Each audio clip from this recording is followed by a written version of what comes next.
Well, you know music, and you can count all the way up to two.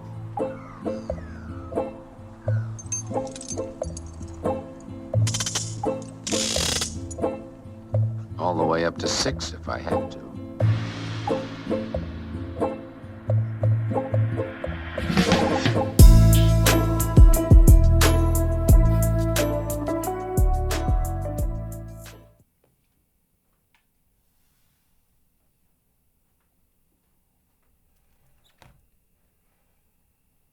What do you put in your coffee? I'm curious. It smells like my coffee. Right now, I think it's French vanilla creamer. Yeah, that's what I use most days. I use that and then sweet Italian cream. We got Pike Place from Starbucks brew. That's fancy.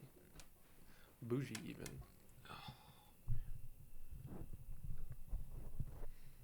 All right, we're gaming. Fuck, that's hot. Hot. Maybe you should just let it Simmer. simmer, hang out for a little bit. You ever think about putting a shade on here? Because everyone else has shades. I just don't want you to get your shit stolen. Not that you will, but Yeah, I you can know. see I've right in. thought about it. There's expensive things. I don't want to like drill into the wall. Oh. I don't think you'd have to drill into the wall. You got. I mean, I could finagle it easy. You can get a custom cutout. Just order just measure this, and then it'll be like this privacy shades for cars. Yeah, They can make one for like $20. You That's just kinda literally cool. you don't have to do anything. Just just pop it in. pop it in. It's pretty neat. Yeah. And then at the tab, you can just pull it right out. I could even just make one. Get Easy. like some Easy. poster board type deal. Yep. And then what's that? Like black carpet or something like that. Yeah. Tape it over. And you're balling. Are we on? Like, we're on right Yeah, now? we're Okay. going. I thought so. I just wasn't sure. So it's been like a week, right? Did we do one the week before? We not last week because I was in Virginia, so the week before, yeah. It feels like forever ago. I know it was. But the last one might have been when we went to go pick up the bikes. How long ago was that? I don't know, like 3 weeks. Oh yeah, because we were in. We were- We did on Thursday. We did it on. Yeah, we did it on Thursday. Why didn't we do it the week before? I don't know. I can't remember. I was in Virginia one week, and I don't know. I'm gonna blame you for it, even though it was probably That's me. fine. It probably was me. But we're back. We're back. That's all that matters. We've been out of the loop completely. We were talking about this today, I know. as in like we don't know what the fuck is going on. I haven't read like any new, besides OJ dying. That's all I know. That's a massive deal amongst the what's the generation before us, like the 80s, 90s babies, not the Those boomers. Millennials. Yeah, I think it'd be millennials, right? I think so. I think we Yeah, are you're right. Gen Z. Yeah, and then there's Gen X. Gen. No, we're I think we're Z, yeah. and then next is Alpha. I want to be an alpha. I am an Alpha. Yeah. Well, yeah, we don't need to be an alpha because I just am. Yeah, we just are. But yeah, the millennials are losing their mind. That was like a massive story amongst like that generation. Because I remember growing up, my parents would talk about it and like their friends all the time. Is it? What's the accepted verdict? O.J. Simpson murdered his wife or ex-wife or whatever, and got away with it, even though everybody knew he did it. Okay, so people know he did it. He Oh, just yeah. got away with it. Can't be tried again because double jeopardy. Yeah. And And then he's real cocky. He was real cocky and post interviews about it. he like wrote books about it and stuff, didn't he? Like what was this one? It was titled something like real I like think it's like if I did it, I'd. Jonathan was telling me today. I think it's called "If I Did It," and then "If" is in like an eggshell. If I did it, this is how I would do it. Yeah, something like that. I think that's what it's called. So yeah, that's the story there. And then he died of cancer. But I think it's weird because like professionally, as in like he was obviously he was a massive football star. He was an NFL player. That's Mhm. where his popularity came from, the Buffalo Bills, which is probably why my family was so into it because they're from Buffalo. Like his name's not like taken down off like banners or anything, like nothing like there was no modern day cancellation of him, which I find fascinating. Even though like everybody knows he did it since he wasn't like legally convicted. Yeah, it's like a meme that he did. Yeah, you really People can't joke about Yeah, I don't get that. Like yeah, it's like I know everything becomes a meme, but that one I really don't understand. Like bro murdered his wife. What's funny about that? I don't understand. I was just curious about the accepted verdict because I know it's memed a lot. The only thing I really know about it are haha O.J. Simpson funny jokes here and there or whatever.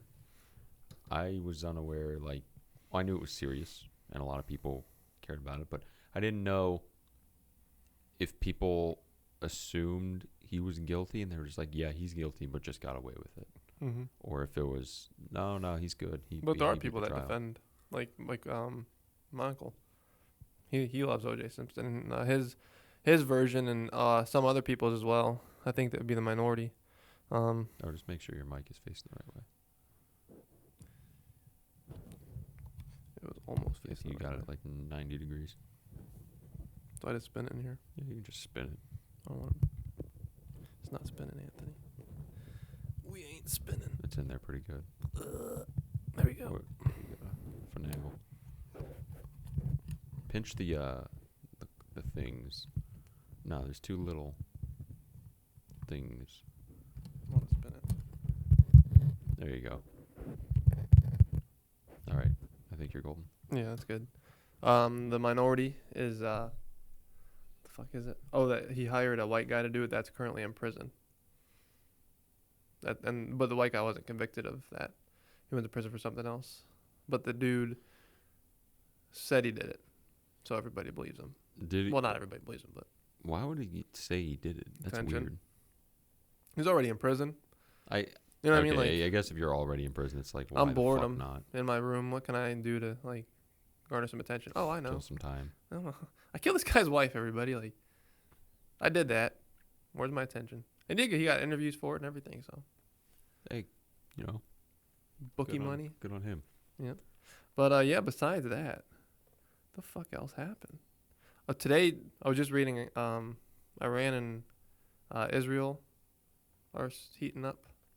I've been seeing. I didn't read too much into it. What's before that? Hamas is not accepting the ceasefire terms because apparently they don't have the 40 hostages. I guess they're all dead, so they can't really accept the ceasefire terms. So they're just not. And I did see something about Iran. I didn't dig into it.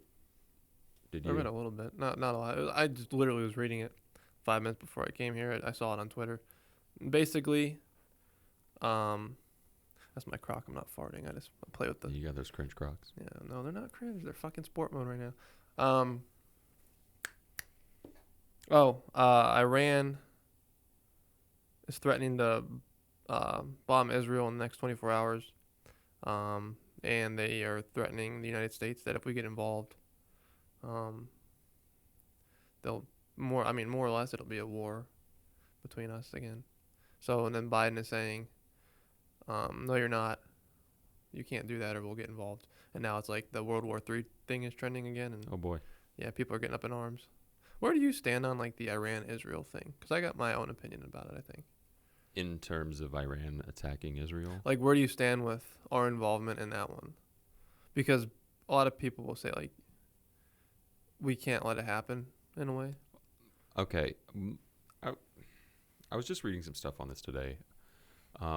Recently, the Prime Minister of Japan, Kishida, met with Biden, and he was talking, and basically he just said, hey, like what you guys do, we will support you. In terms of the U.S. is typically called upon when shit goes south. They're like, hey, where's the U.S.? We need your help. But vice versa, everyone always says the U.S. needs to stay in their lane and stay out of our bullshit. So people only want the U.S.'s help when it's convenient to them. So my position right now is you guys, if you want to act like fucking idiots, go act like idiots on your own accord. I don't think we need dragged into your bullshit. I agree. But then people will argue, well, then innocent people will die. We have American citizens in Israel, blah, blah, blah. I just say tough shit. That's what I say. But that's not a popular thing to say. I don't really give a fuck. I don't but either. Honestly, That's exactly what I said today. everyone is like going crazy over civilian casualties in wars. And unfortunately, that's just a fact of war. That happens. Whether or not they're being targeted or not, or they're just simply a casualty of what's going on around them. And if your country is fucking around, it's not our job to come save you. And if you're an American citizen in that country, you need to know better. Like, you already know that you're in a sketchy situation. You know what I mean? Like, shit went down in October. Yeah, if you made the decision, maybe, I don't know, maybe for some reason you couldn't get out. That sucks, but I'm sorry. Like, are we really going to sacrifice ourselves and everybody else? Yeah, for a few people. And that sounds No, selfish as fuck, but it's true. It's not selfish. It's actually the opposite of selfish. It's just on the surface level it sounds so. But if you go deeper than that, you're really saving God knows how many more people by staying out of it. Thousands, tens of thousands. Way more, I'd say. People from eventually. World War III is like pretty big deal. Yeah, and you know what happens if the U.S. gets involved? Civilians are going to die, and then people are going to say the U.S. is killing civilians, and it's just going to turn into another shit show. It's like, I don't know, if you want us to get involved, stop bitching, maybe. Yeah, it's just a fact of warfare that civilians will die. I'm with you on that. It's just fascinating kind of watching. I mean, this is the first time I think in our adult lives that the war machine has really been turning. You know what I mean? Like, we were born with it pretty much already turning, but we weren't. We were children. You know what I mean? Yeah, we didn't see really what led up to it and how it got there. So it's interesting to observe it from a more mature perspective, I guess. And it's like you can feel it and see it building and gaining momentum. And I guess it is slightly different because in terms of why we were in the Middle East the last like 40 years, I'm putting this in air quotes. The U.S. had a, quote, reason to be there, right? According to them and most of the U.S. populace, I would say. Like 9/11 happened, they're like, oh, we got to go over there and stop the enemy. But this time around, nothing really happened to us. This is a conflict between two separate countries, and we would just be involved in helping one of them. And the propaganda machine is more difficult to sell because of social media and the quickness of information spread. I see that as a good thing. 100%. I agree with you. But it's definitely a different scenario I think we find ourselves in. I think a bad word to be would be saying I'm fascinated to see where this goes. But I'm just, you know what I mean? That sounds like... I can get behind what you're just saying in a way. Like, I know shit's going to happen. Like, this doesn't have a peaceful end. None of this has a peaceful end. Nothing ever really has a peaceful end. And then we've been quiet about Russia and Ukraine. That's still happening. There's just... You can just kind of see the wheels churning on the shit bus. You know what I mean? I'm just wondering how our involvement pans out, because it's going to happen probably. I don't know. I mean, yeah, I think of course, but we were involved with them for 2 decades before, involved with the Middle East, not specifically Iran, but Iran's more powerful than Iraq as a country. They have more backing from China, and that's what sketches me out as their BRICS backing. I think that's going to be I'm not going to say they're a powerhouse, but like what backs them is.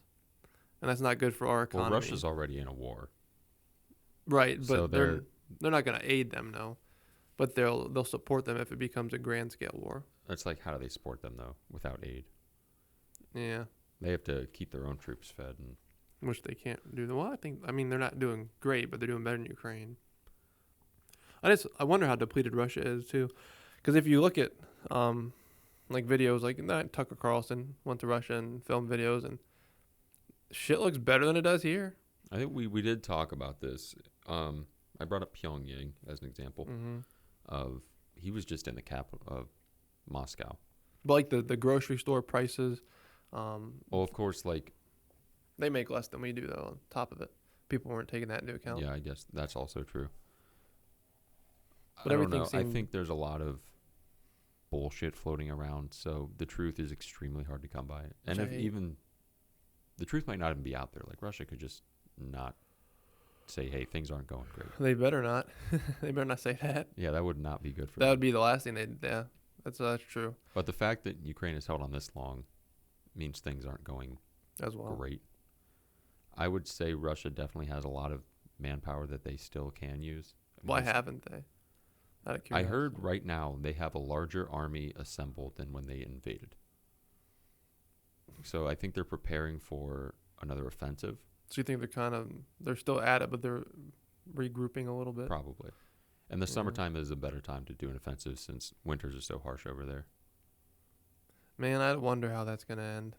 We'll find out in a few. I don't know if we'll find out in a few months how it ends, but we'll definitely see something happen in the next few months in terms of like an offensive.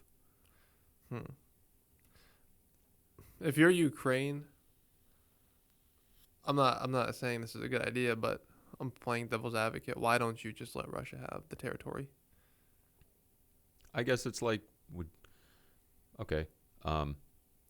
Say you're a Palestinian, would you just let some Israeli come take your home?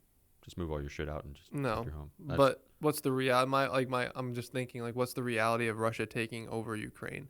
I don't think Ukrainian citizens are gonna get put in a gas chamber and tortured. Not necessarily that, but I think Russians are already like executing Ukrainian POWs. Like I saw a video the other day of 6 Ukrainian POWs getting their throats slit. I mean, when you see shit like that, you got to think to yourself, okay, fuck these guys. I don't care if they kill me, but I'm not going to give up to them. Yeah. It's like if you give up, you die. If you fight, you might die as well. It's just why they're so similar? Why can't they just? They know better. They know that. Like, why can't they just? I mean, that's a stupid question. Why can't they just get along? But it's like, why? Just come on. Right? You guys speak the same. They really are like the same. It's like us going to war with Canada and having a beer and then shooting each other. Well, they can't shoot us because they can't have guns, but we would shoot them. I don't. You know what I mean? It's just like, I don't know. Just weird. Like, it's just weird to see two similar cultures at odds, but that's not a. The Civil War was exactly that. Yeah. I always forget that happened for some reason. Like, Right? oh yeah, we had like a war in our own country against our own people, in our own government. When we went out to go get the bikes, we were in the midst of the war zones. Yeah. Which is also crazy to think. I wish we would have got to go see some shit. I know. We just didn't have time. Yeah, we were packed crazy like. Yeah. That was fun though. You still liking your motorcycle? You haven't been able to ride it though. Fun motorcycle story. Also, yeah, fuck the rain. I haven't been able to ride for shit for the past 3 days. I don't think we updated people of what you got. Yeah, I got a new, not new, 2008 ZX6R. She's fun, fast, banana yellow. Black and yellow, I like it. Black and yellow, I do. But the tires were shot, so I had to order new ones. And I got the new ones, and I went to go put them on today.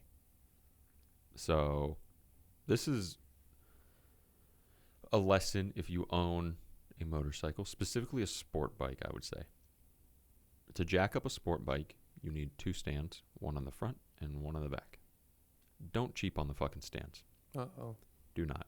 The back one, you saw how rickety that was. It looks sketchy. It's Bro kinda was leaning bowing.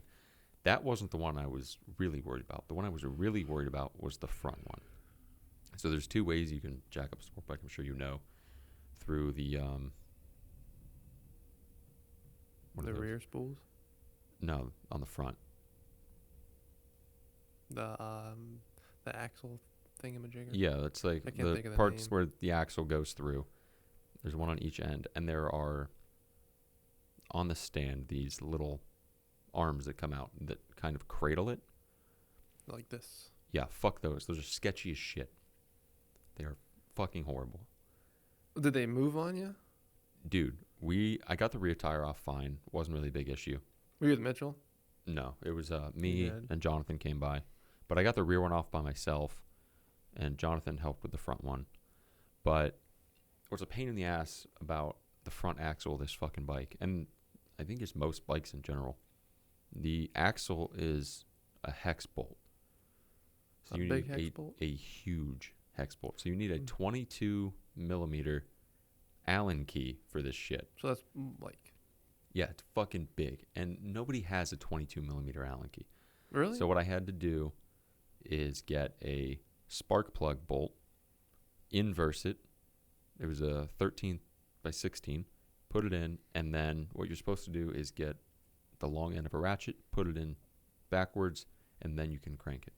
but mine was fucking circular on the inside, so I couldn't put the ratchet in. So I had to grab another bolt that was 3/8, stick it in there, and then get the ratchet, and then I can attach it through one more bolt into that. So I had a 3-piece set trying to get this front axle out. You're using Legos to fucking get Bro, this. I made a new fucking bit. I invented new shit that I can not sell because it's fucked. But we have one at work.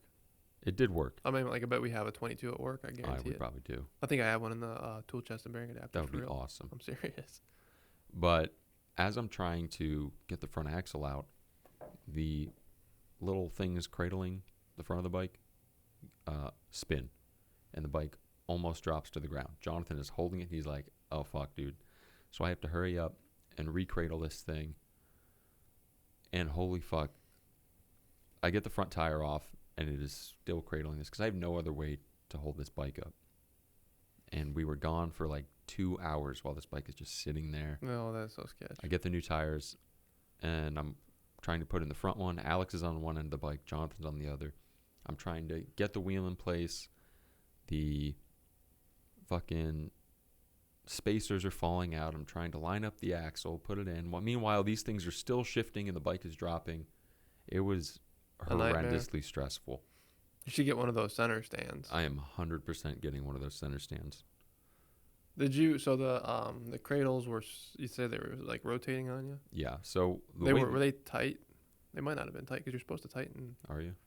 Do you have they're put in by like a bolt, like a pin? Oh, there was the How only do thing yours these work? had was on the bar that connects to the actual stand itself. There were 3 holes where you could put like cotter pins, so they Oh, would yours is slide different. back and forth. Yeah. But they rotated freely. The one I have has like an actual bolt that you can tighten to hold the cradle things in place tightly, so they don't move. So I tighten them like before I do anything. Yeah, that's way better. Yeah. So yeah, But like I'm back just to gonna your get a point. center stand next time. Yeah, but invest in not cheap stands. I guess. Yeah, and the back one is bowing like crazy.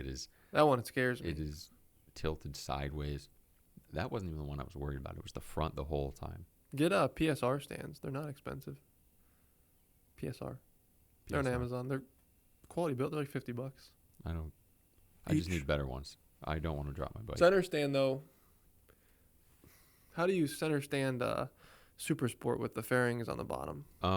So the way these ones work that I saw was you have a rear, like the exact same thing. It goes to the spools and you prop it up. And the front, there is underneath the main controls in like the main frame of the bike, there's a hole, and there's a bar on the top that sticks into that, and then you can pull it back the exact same way, and it lifts it up. But it's secured on the frame of the bike via that little pole. So then you'll be fine. Way more secure. I didn't know that. Well, I'm happy you didn't drop your bike. I am too. It came close probably 3 or 4 times. Oh, that would have sucked. I would have been so angry. You could have put like blankets or something on the other side just in case. I tried to So- stack up wood as Didn't- high as I could. In case it did fall, it wouldn't fall right to the ground as far. But it didn't fall. The tires are on. I just need to torque down the front axle more because my bolt thing, my fucking Frankenstein monster bolt keeps slipping. So I have to torque that down more. But other than that, we're good. Everything is okay. And on the bright side, after these tires, I mean, you really don't need anything for a while. Yeah, I'm so sick of doing work on motorcycles. I'm tired of. Me I just too. want to ride them. I don't want to buy them. Yeah. I don't want to work on I them. don't want to think. I just want to get on them. I just want to put gas in them, and that's it. I want to get more into that bike because I want to ask you some questions. Compared to the 650, like what are you Holy what are you fuck, noticing? it's so much better. It's like what's your favorite? The riding position I like a lot more. Mm-hmm. And everyone, this. Everyone says, oh, it's way too aggressive. It's uncomfortable. You won't be able to ride for a long time. But I really don't find it that uncomfortable No, at all. and it's natural. There's something very natural about having that position on a motorcycle. The one thing I did notice was I thought I would be relying on my wrists a lot. Like, that's where all my weight would be, so they would tire. But I haven't really noticed that. Yeah, being fit also helps too a lot because a lot of people that have issues are going to be really out of shape and weak. But holding on with your legs and your core. I helps. did the tank. It's so easy to grip with your thighs. Yep. Compared to the 650. And then get those. It's way more natural. Get the Tank grips. Oh, they're so nice. You have to use like half the effort that you would with it slippery. Although yours isn't really all that slippery because you have the black plastic Mm-hmm. pretty high up, but the rubber helps so much, just to kind of hold on. So speed wise, did you notice like a big difference, a little difference? Because I've never ridden an those. enormous difference. Huh? An enormous it? difference. A lot of people are saying in forums that the ZX6R has kind of a shitty low end, but maybe they're right. You know, they probably know sport bikes or super sports way better than I do. Maybe compared to other ones, but Compared they're to still. the 650, it is like night and day. Oh yeah. It is so much quicker. Do you get into like the high RPMs and gun it? Well, you really got to be careful with those tires, unfortunately. With the new tires, I'm gonna baby it a little bit for a You little better, bit. I because don't. they got that oil. Yeah, I don't want to fucking slip out. The only probably like realistically maybe 30 to 50 miles, and that coating will come off. I've ridden with new tires before, so I know what it's like. Yeah, you got to be a little careful. Me too. It's sketchy, It is. It's Yeah. so easy to slip out. but you got it, man. I can't wait till you really get into that thing, and the exhaust sound too. The exhaust sounds awesome.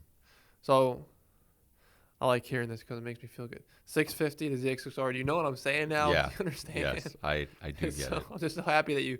I'm happy that you get to understand what I'm saying because it's so much better. It's way more enjoyable to ride. And it's not like the 650 was boring to It's just ride. this blows it out of the water. Yeah, this is a different monster. Yep. And now you're gonna sit on my 650 when we ride again, and And you're I'm gonna be like, what the fuck? you're gonna feel the most awkward you've ever felt in your life. You're gonna feel like you're like 18 feet in the air, and everybody's looking at you sitting like this, and you're gonna feel real weird.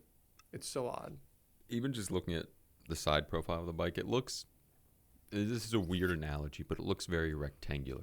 Like it's compact in itself, where the 650 kind of flares out more, for lack of a better term. And the rider meshes with the bike on the ZX6R. Mm. Like the super sports, you're kind of integrated into the system. The 650, you sit on top of, it feels like.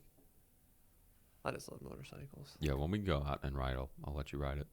I can ride my 650 too. I just have to get my temps renewed because I'm a moron. Go ahead, let it out. No, I'm just Go ahead. get your license, get it done with. You will never have to do anything again. It's not that I'm scared of like getting my license. I'm just literally lazy. I'm just too lazy to just go there and do it. That's literally all it is. It's so easy. It's so easy. It's just like I don't want to go basically. The test is what, like weave between cones, Do a U-turn. 90-degree right turn, a U-turn, and a start and a stop. Yep. It's okay. Takes 6 minutes. Yeah, you're right. I totally got to get my temps. I got to paint those side fairings too. I don't want the 650. I want to be fast boy. Let's sell your fucking GTO. I know. Like I know. you, It's been raining its ass off. it has been. I've been You totally, can't get like- good pictures. No, I was so eager to do it. Was it yesterday or the day before? And I was waiting for the rain to stop, and it just never did.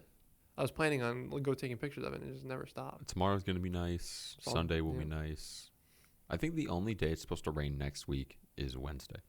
They've been changing it like I crazy. know, dude. I'm so sick of the fucking rain. No, and the temperatures too. It was gonna be, fuck. I was looking at it like 3 days ago, and next week was every day 73 to 79. Like everything was like upper 70s. They changed it now to where the warmest is gonna be 73, and there's only 2 days in the 70s. Everything's in the 50s and 60s. It was literally just 79 degrees. They just said like 2 days ago. Apple weather, I do not trust it. Yeah, but it's so easy to use. That's why I I use know. it. I got I got what's other the one I shit call too. it? My Radar. Jonathan told me I to have get that it. one. He has a little widget for it. I don't like my radar. You don't like it? I don't. Maybe I'm just stupid and I don't use it enough to understand it. It's nice. It's got big radar right in front.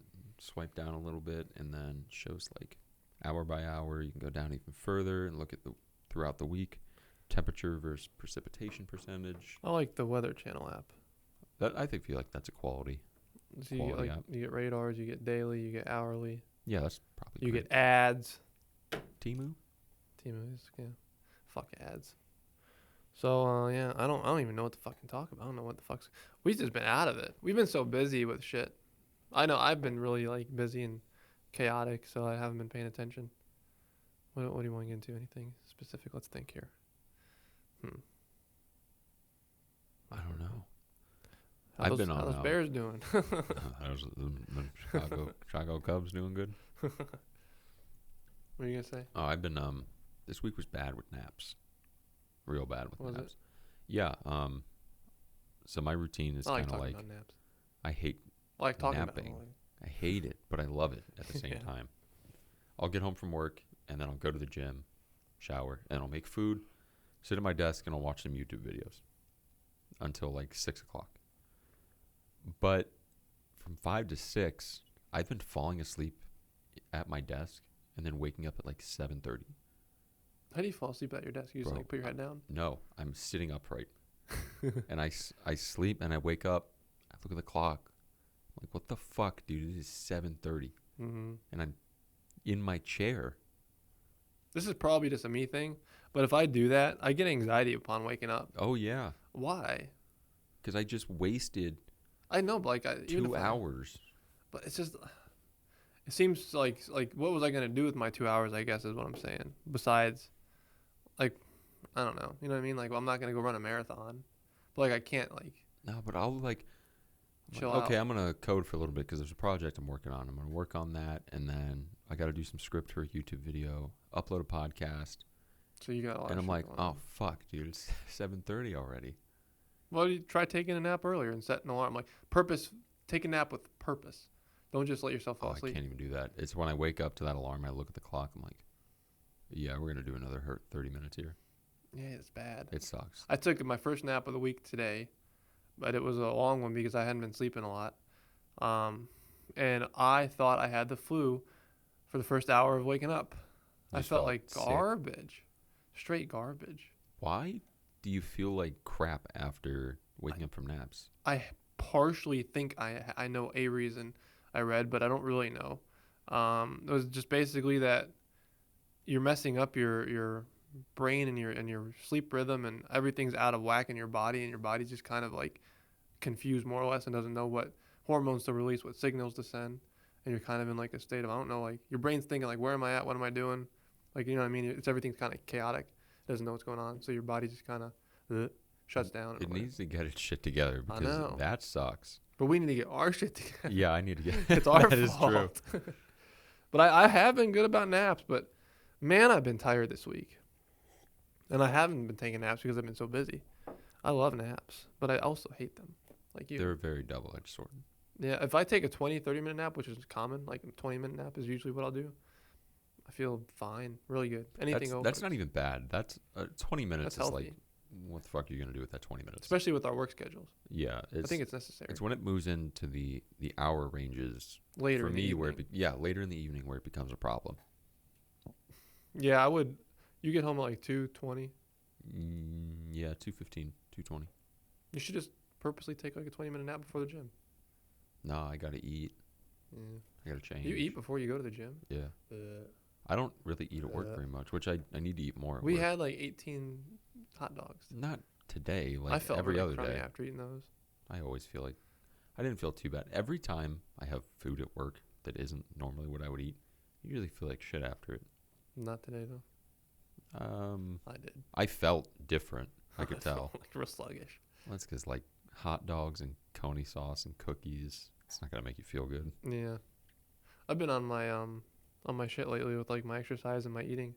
Not perfect, but it's been pretty good. So I think that maybe I was doing well, and then I ate that, and it was like, oh, we haven't had this for like 2 weeks. Here, Oh, this is different. fuck you, you fucking fat ass. That's what my body was saying. So I think that took some effect. Have you been taking caffeine pills every day? I think probably 5 times a week. What's Not your every day. normal caffeine consumption like? Is it daily? Yeah, I'd say I have like a very routine, strict intake. I take 100 milligram caffeine. Like I have a 200 milligram tab now, and I split it in half. And then I take 100 milligrams. I don't take it right when I wake up. I learned that from Andrew Huberman. Never drink caffeine immediately upon waking up. Wait about 40 minutes to an hour. Okay, I was gonna ask what immediately is. Anything over 40 minutes, I'd say is. So I take 100 milligrams around 7 or 6:30, 7. And then I take another 100 milligrams like 10 to 10:30, and that's all my caffeine for the day. I don't have any caffeine after noon usually. That's like the last. I also learned that from Andrew Huberman. My caffeine consumption this week has been very minimal. I think most days I didn't even have I caffeine. don't really feel big differences upon like my milligram, my dosage of caffeine. Like if I take 400 or I take 150, like sometimes I'll take another. If it's like a weekend, like I took 100 milligrams before coming here just to keep myself awake because I was sluggish. I don't really notice like a big difference. I can't tell I think that's a good thing. I feel like it's bad to notice a big difference. because then you probably did too much. Yeah. Yeah. I think what you're really just looking for is that sweet spot of being alert and not drowsy. I've been feeling something very odd this week as well. A lot of euphoria. Like if I'm at work at like, I don't know, like fucking 9:30, 10 o'clock, I'm just standing there and I get like tingly and I feel like really good.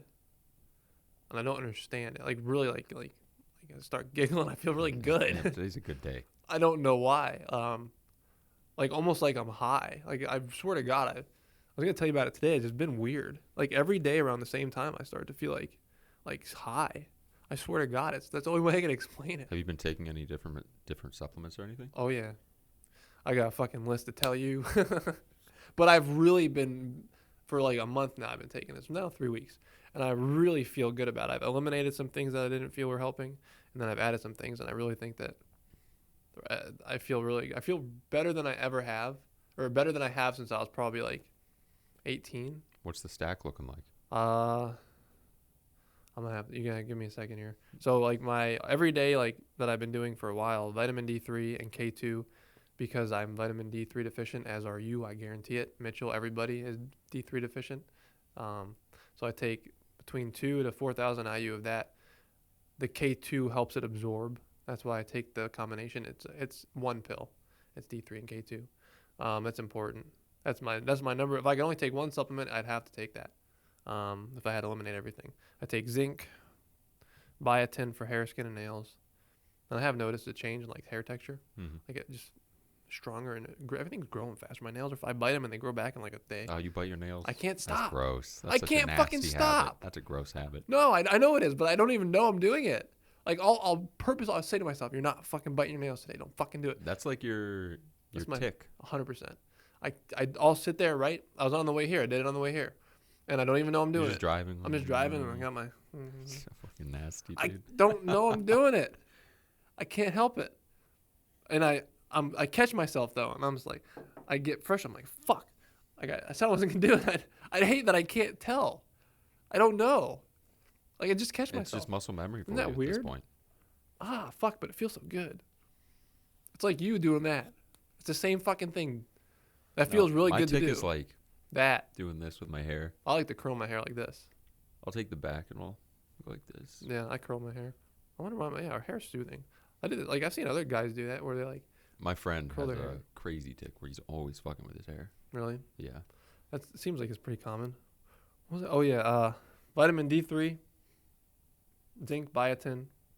I eliminated fish oil because I think it was giving me some like digestive discomfort, which I looked up and I think. Have you tried flaxseed oil? It's kind of the same thing. Maybe fish that'll oil. I never same looked into benefits. that. Yeah, I never looked into that one. Or just CoQ10 in general. How do you know this stuff? I love supplements. How about this? That's good information. Because I have heard of that one, but I've never looked into it. And I did want a alternative for fish oil because I think it's important. I just feel like some people, you get like bloated and you don't feel that good, Mhm. and I think I'm one of them. I've been using flaxseed for a few months now. That's interesting. I cut out magnesium. I don't feel like that was doing anything for me. I take vitamin B5.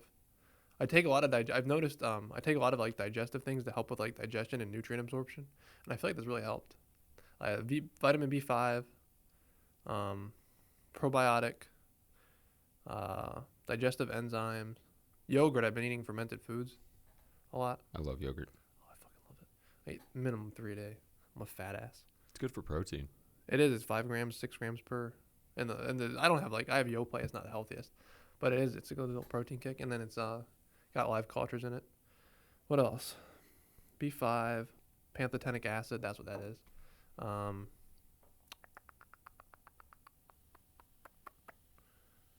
There's another one. What do I take? Oh, vitamin B1. Just for like digestive health, and that's really helped.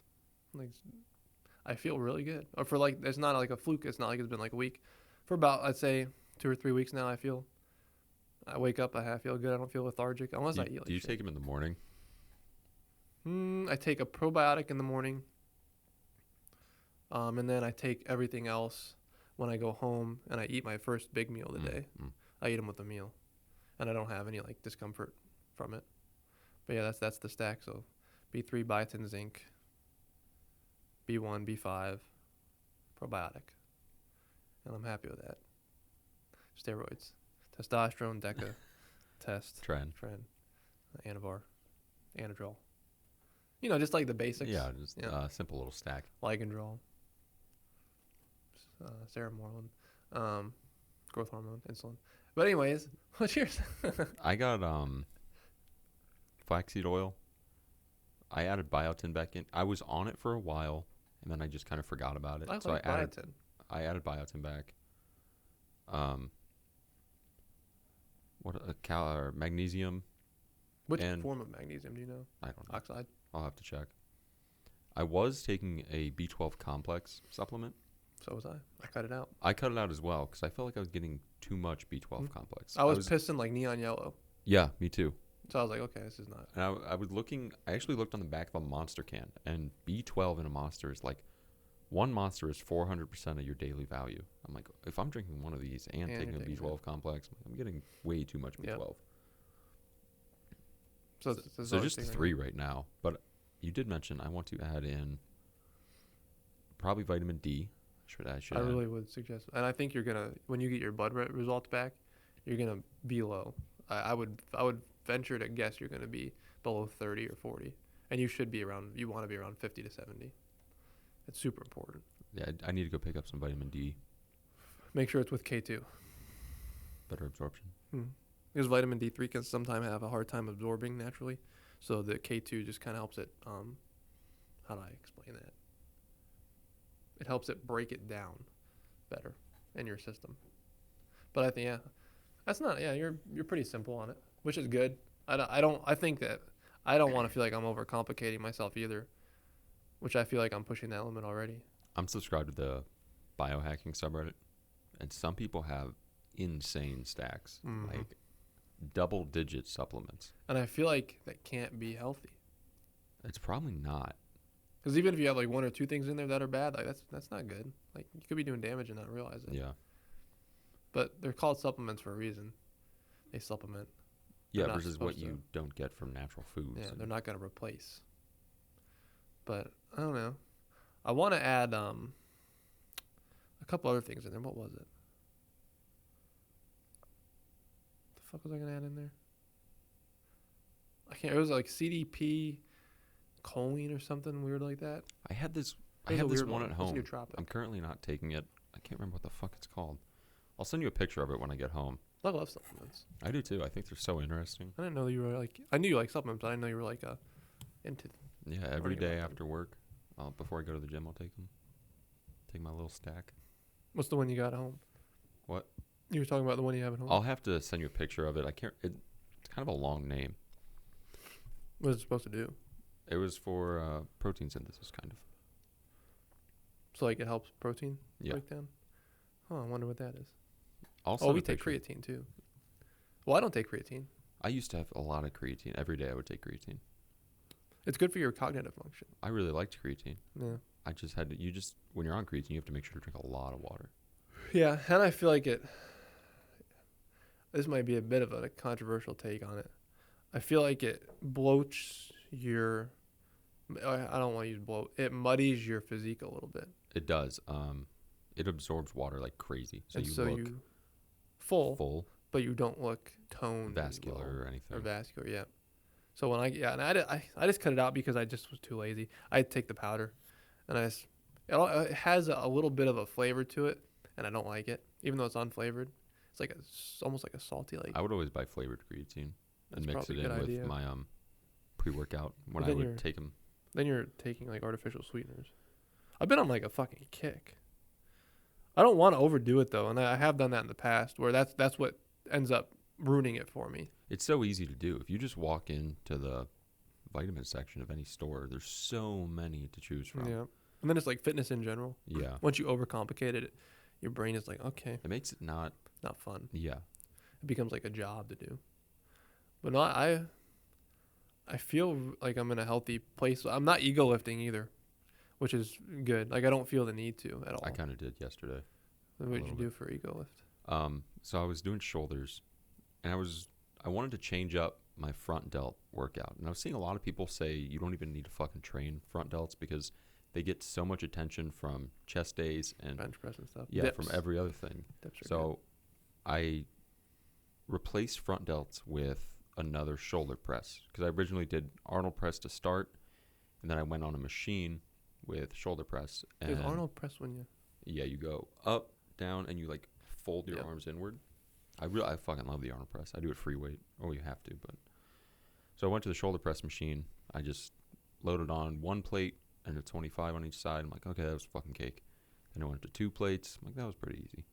Then I went up to 3 plates. and On that- shoulder press? yeah, But you're strong as fuck. that's pretty strong. it's 3 different. plates on shoulders. It's different with free weights. But still, for shoulders, that's On pretty strong. 3, I went up to 3 plates, and I knew that was too much for like reps, but I just kind of wanted to hammer it out because It's already on there. yeah, I think it is important to add a little bit more weight than what you're comfortable with sometimes because obviously that's going to train more muscles, tear more muscles, you're going to grow. If you just do Progressive overload. yeah, kind of the bare minimum, you're not going to grow as fast. So I was kind of being smart about it. I knew when it was feeling a little too much or my form was breaking down, last thing I want to do is strain myself or Hurt yourself hurt. like me. Yeah, I don't want to fucking do And be that. out for a month. So I just did 5 reps for that, called it. Yeah, you gotta be careful.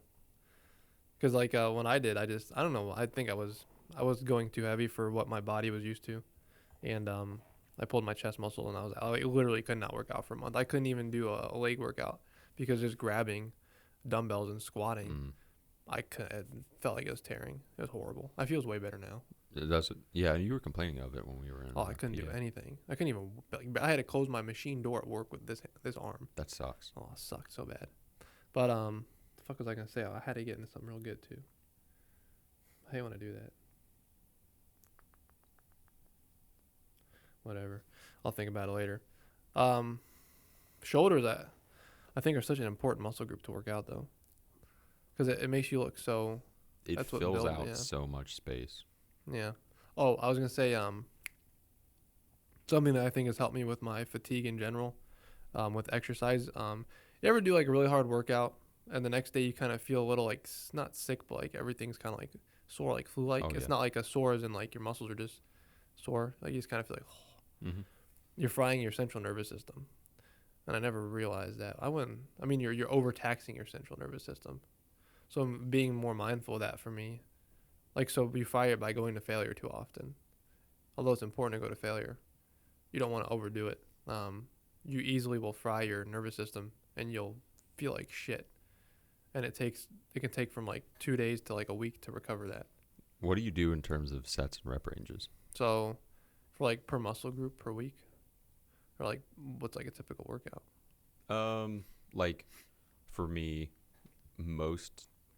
I usually do 4 sets of 10 to 12 That's for exactly like everything. I do so per exercise. I'll do between 2 and 3 exercises per muscle group. So like chest, I'll do usually between 8 and 10 sets total, like in a workout. So like maybe like 3 sets of flat, 3 sets of incline, and then 2 sets of dips or something like that. Something that hits chest like as an accessory. I do that twice a week. For like So a you're muscle group. kind of on a PPO. Yeah. Are you push changing? Because say shoulders, for example, is a good one. You have obviously your front delts, your rear delts, Your your triceps when you do dips. Or you're Oh, just talking about like oh, general? just like pretty much just the shoulder in general. There's a lot of different heads on the shoulder, and then compound lifts with it as well. So when you do day 1 of shoulders, are you just hitting like rear delts and front delts and say traps? So I'm gonna be straight up honest with you. I'm slacking on my rear delts. Everyone's slacking on their rear I'm delts. slacking on my rear delts. I do a lot of lateral raises at like different like angles, and then dips hit shoulders for me, and then my bench press. I don't really do anything besides. What's the one with the barbell where you grab it and you pull up? Like just front Yeah, raises, kind of. front raises. I couldn't think of the word. Front raises, but you know what Yeah, I do that, and then I do lateral raises, and I hold at the top, and that's pretty much all I do to isolate the shoulder. So I'm slacking on the shoulder, to be honest. But I still feel like I'm fatiguing it because it definitely I feel like sore. You have cables, don't you? Well, what I like to do for lat raises, I like to mix it up with between. One day I might do free weight dumbbells. Another day they have a machine there where it follows the lat raise motion, and then I'll take a cable some days and lower it all the way to the bottom, and I will pivot my feet against the bar going up, and then lean outward while holding onto the bar, and then do the lat raises. So I'm doing them at an angle, so I go up even further, and So you're really getting a good. yeah, really tense the muscle. I have I'm not. I mean, I don't really. I feel like I could do better with isolating them, and training them in general. It's kind of hard to do muscles like that because there's so many other muscles That incorporate. Yes. So it's hard to focus on just hitting that singular. When I head of the do shoulder. lateral raises, I notice incorporation of my traps without like even thinking. Like even if I'm trying to isolate this, I'm seeing this happening, like right here, and I was like, stop. Yeah. So instead of going like this, you want to just. Yeah. One thing I like to do with them is I'll stand like straight up and then I'll lean slightly forward and flare my lats. That's what I do. I lean forward, bend my arms, and what do they call that? Retract, Blake. There's another word for it. I retract my back like that, so I'm not incorporating. Because I start to incorporate my arms, like I'll start using like my biceps and my forearms to lift them, which is not good. But I'm really like enjoying working out. I don't dread it. I guess I did dread it for like the first month I was doing it. First month and a half, I hated it. But now I've done it 5 days in a row now. And I just out of like I can't not, but I have a motivation, and it's women. I can't lie. That's part of the motivation. That's helping, but it's not just that. That's definitely there. Well, you already look better than like 90% of guys your age. But I don't feel like that. You know how that is. That's the not a part of me has that's ever the said issue with working out Yeah. is when you start working out for the first month, you're like, wow, I look fucking great. And then anything after that, you look like a deflated balloon. Yeah, and then you see yourself with like once out of every 100-day pump, and you think you're supposed to look like that at all times of the day, and when you don't, you think you're an Auschwitz survivor. Oh, yeah. Yeah. That's why I was instead of taking a pre-workout for a while, I was taking a pump supplement. Citrulline and arginine. Yeah, I would like triple scoop that shit and then take my reps slow as fuck to get an insane pump. Vascularity was through the roof, and I was like, yeah, I feel good. And then I would get home from the gym and shower. I'm like, well, actually, hot showers are great for vascularity, but Like sauna, you'll come out looking like oh a yeah, after fucking that would tree. wear off, I would look at myself and be like, fuck, Yeah. dude, I look horrible. If you want something for like long-term pump that will knock citrulline and arginine out of the fucking water, it's fucking Cialis. I know. I'm not even like Cialis joking and at all. Viagra, that shit goes. I'm not joking. Like it's So many people use that. bodybuilders take that. Oh yeah, it's extremely useful, and not only Viagra, not so much. I have done some like research into this, just out of curiosity. It's like okay, if you're improving the blood flow so well to the muscle, you have to be pushing more nutrient and more blood into the muscle. That means you have to be having an advantage, right? And according to some studies, yeah, like you grow more muscle specifically with Cialis than if you weren't taking it, because you're pushing so much into the muscle. You're just feeding it. That makes sense. They did a study with untrained males, I think with like 57 of them, and they gave some 200 milligrams of testosterone a week, which isn't a lot, but it's definitely more than you're going to naturally produce. Like you're going to see a benefit by far over being natural with 200 milligrams. They gave him that, and then they gave him Cialis, and they had similar results within like 10 to 12 weeks. That's crazy. Yep. So that's crazy to me to think like, and that's such a weird thing to say. Like, hey, bro, what's Cialis dose you taking before you work out? Hey, you take your Cialis before hitting the gym? It just sounds weird, but what it is it's a PDE5 inhibitor, which just stops nitric oxide from leaving the muscle. So it basically forces blood into not only your dick but everything in your body, like your arms, your leg, everything is gonna be full of blood, and the nitric oxide won't come out like it usually would. And it's a PDE11 inhibitor, which I don't know what that is exactly, but I know what it's for. It's one of the only of its kind that's a PDE11, which allows not only your wiener wonkers to get the benefits, but your whole entire body. Whereas, like, I think Viagra, and then there's another one I can't remember the name of, are not as, they're more selective, so they focus only on one thing. But Cialis that's just fast. I have to try that. I would really like to try it. You'll shit yourself, I'm sure. I probably will. You're gonna not be able to like move your arms. That would be. You're gonna look nuts. That would be awesome. I know. I want to fucking try it. You get a prescription with the fucking apps. I thought about it, but I feel like that'd be weird. Like, I don't want Cialis in the mail, and like I'm young. I don't need that for that. But I don't want people thinking. I get what you're saying. It'd feel weird if like, why you got this? I'm not bad in the bedroom. I really want a good pump. No one will believe you. Right. No, everyone's going to think you're full of shit. No, look at this Reddit guy. Look at this subreddit. No one will believe you. It would just be awkward. I don't want to deal with that embarrassment. So I leave that to whoever wants it. For now, I'll just keep taking a pump supplement. But one of these downing fucking some days. carbs. One of these days. Right. If I just got my hands on one, so yeah, just give it a go. I feel like you definitely know. I was looking at like there's pictures of people that took a pre-workout, and then compared it to a basic pump, like a typical pump for themselves, and then a Cialis pump, and that was like, holy shit, you look about 20 pounds heavier. You're so nutty. full. Fuck. I know. I want to try it. All right, the stack's gonna be Test, Cialis. What else?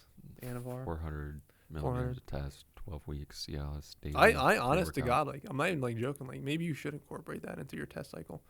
You're gonna see benefit off of that. Probably, yeah. 100%. So why not? It's safe. 100% safe. You're not gonna be bricked up at the gym. That's not how that works. Maybe you aren't, but Well, I work out by myself, so looking in the mirror does some things for me. But yeah, that's probably true though. Like for real, you might be. Don't pay attention to like things there that distract. I'm usually when I go in and work out, I'm pretty focused on what I'm doing. Yeah, I am too, because I don't feel like I'm not in the same league as. I have no chance with them, so I'm just like, okay, you guys. Right. I feel like it's kind of weird to approach women in the gym. It is totally weird. It's so honest, but I wonder if they feel the same way. I don't know. I'm curious. It's like I want to do a poll. Because like you're there for a reason that you want to focus on, and then you see them there all the time. So now if they But reject it's like, you, let's say there's one girl you're eyeing in the gym, and that's the only time you see them. Are you just SOL? what about like accidentally leaving at the same time and catching them in the parking lot? I mean, yeah, I guess that would work. Just don't let them know you're fucking watching them leave. Yeah, just like follow them around, wait outside the like girls' locker room, and then Right. That's bordering on getting kicked out of the breathe gym. on their neck behavior. while they're walking out. Hey, I wasn't watching you leave or anything. I haven't been like following your routine. But Bye. it's wanna just crazy happenstance that I caught you here. Yeah, I don't know how this happened, but you single? See how that works? It's easy. Yeah, and then you gotta ask them where they live, what color car they drive. Remember when Tim used to do that? Yeah. Like he had asked. I had an ex-girlfriend, and he would literally ask me, like that exact question: what kind of car does she drive? What color is it? Where does she live?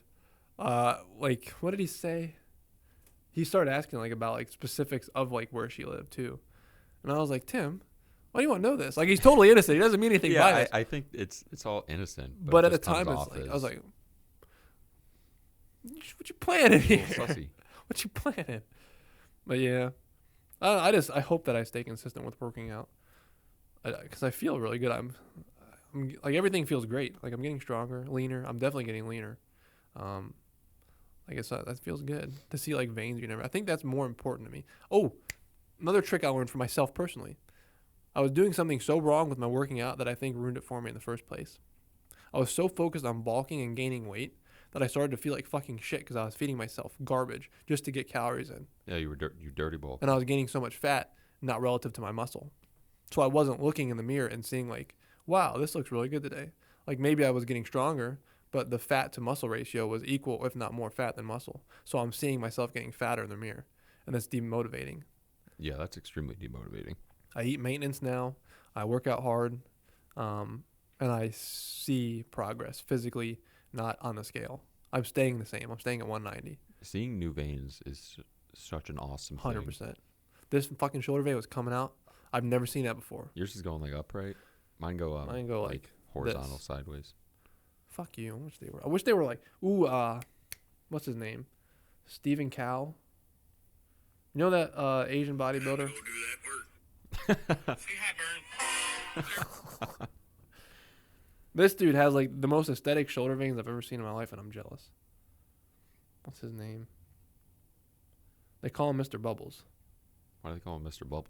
Because he looks like he's built with like bubbles. I thought he has a good personality. He might.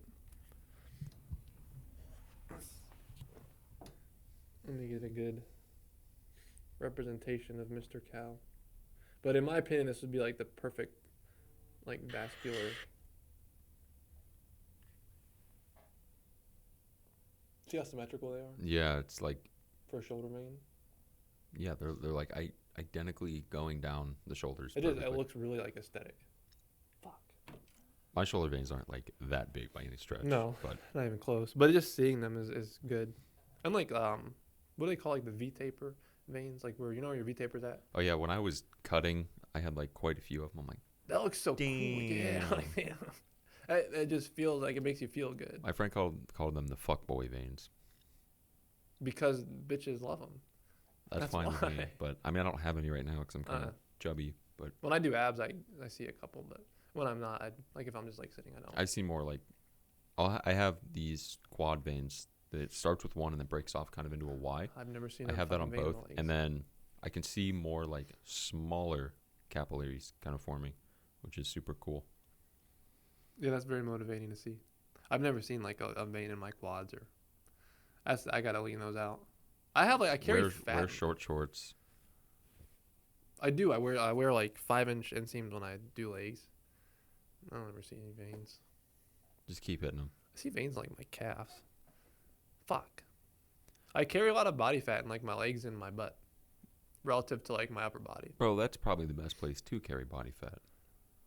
I see why people say that, but I like to see definition in my legs. I know it is. It makes me motivated to actually do legs. I don't have like separation in anything in my legs. I have like my quad muscle, but It'll get there. Just blow out your legs every day.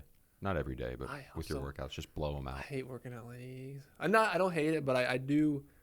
I think the reason that I dread it is because I do the deadlifts to failure, and that fries my ass. You can't deadlifts by far are the most taxing on your CNS. Fuck deadlift. It's not. It's the hex bar. What deadlift, you but need still, is it works so well.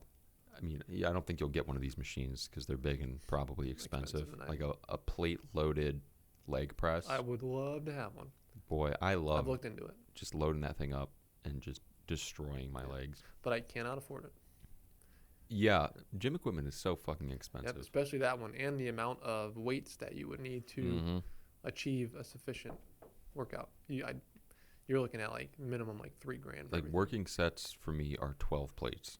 Yes, and loading that. Okay, that's the other issue is that loading that is a on workout. 12. I'm like, you dude. dread work. I do like. I'm like, okay, load on fucking 6 plates one side, go to the other, go to the other. Yep. By the time you're done with that, you might as well just skip fucking back and an arm day because you don't need it now.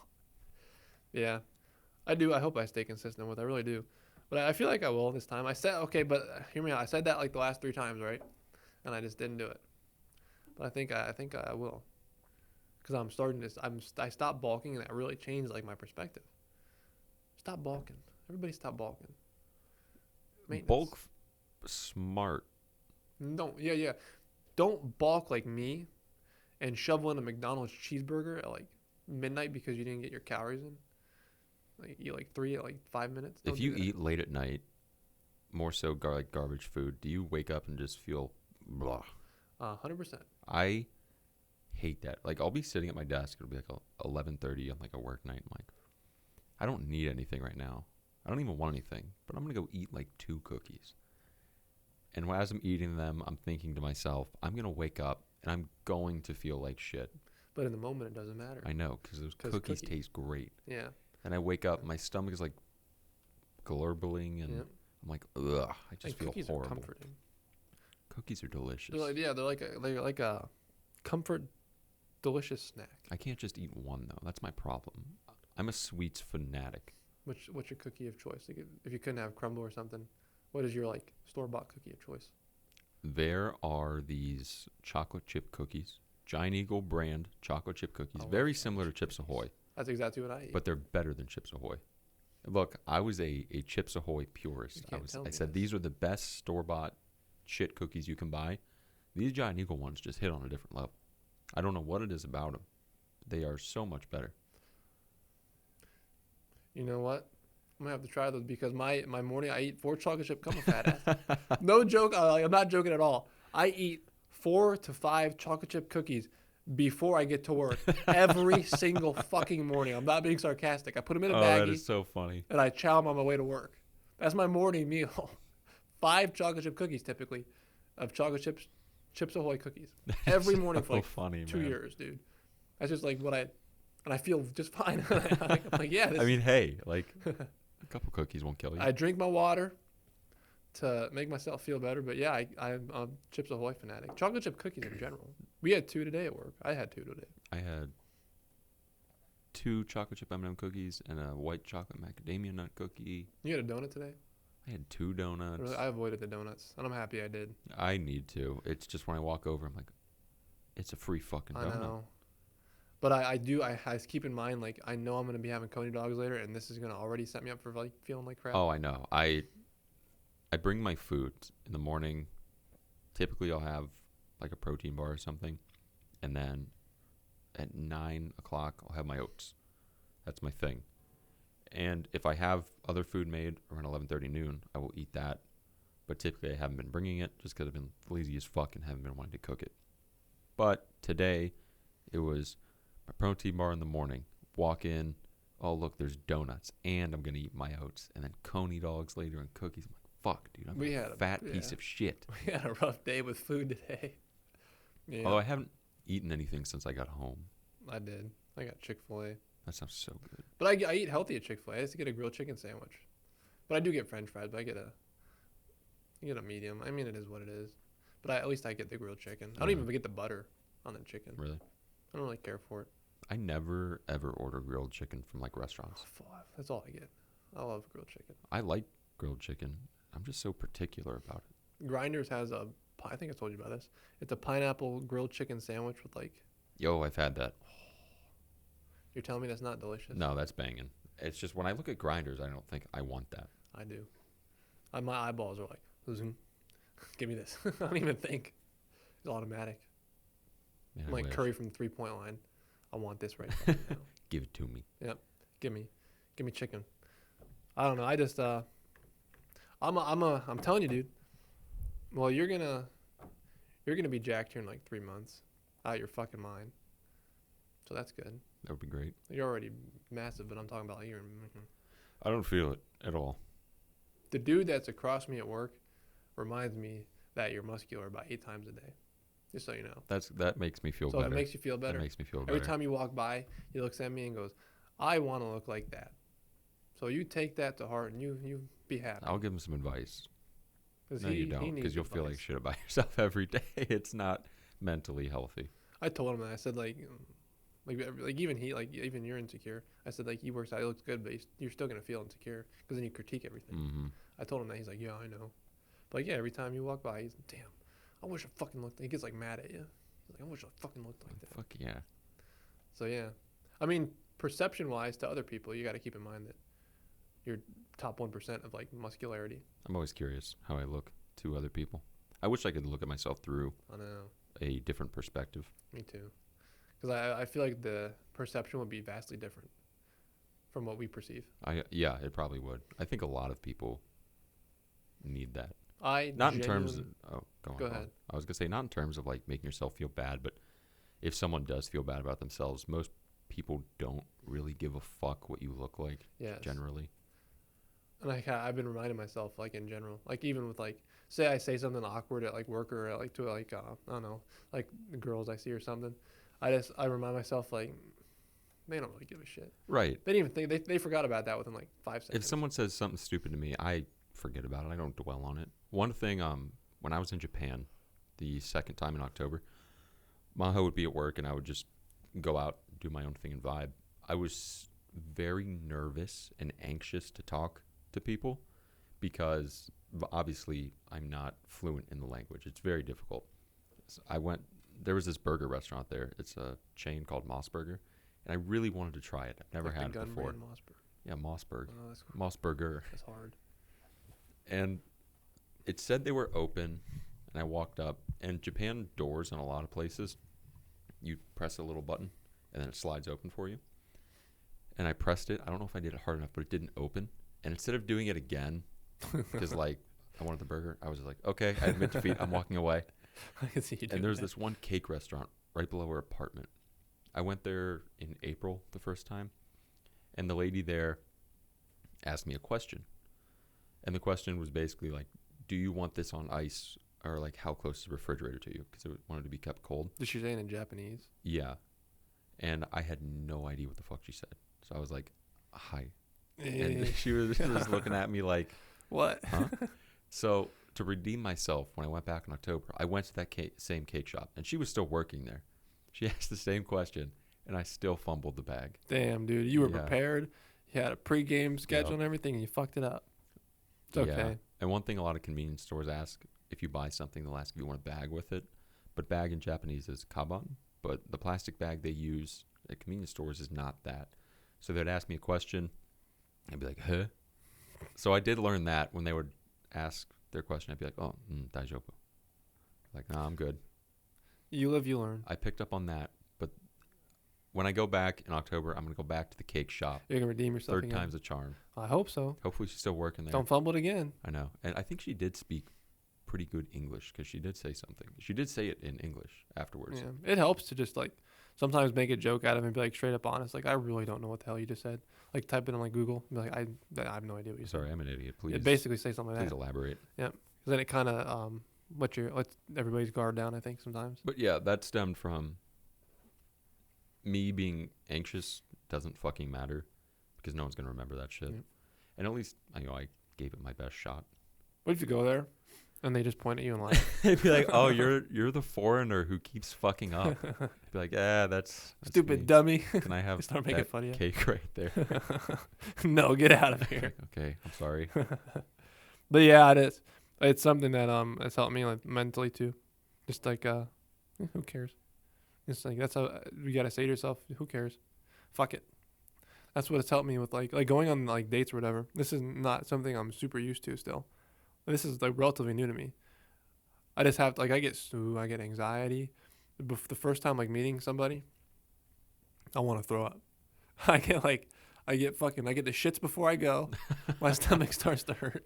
I start to sweat. And it's not easy the first time you meet somebody.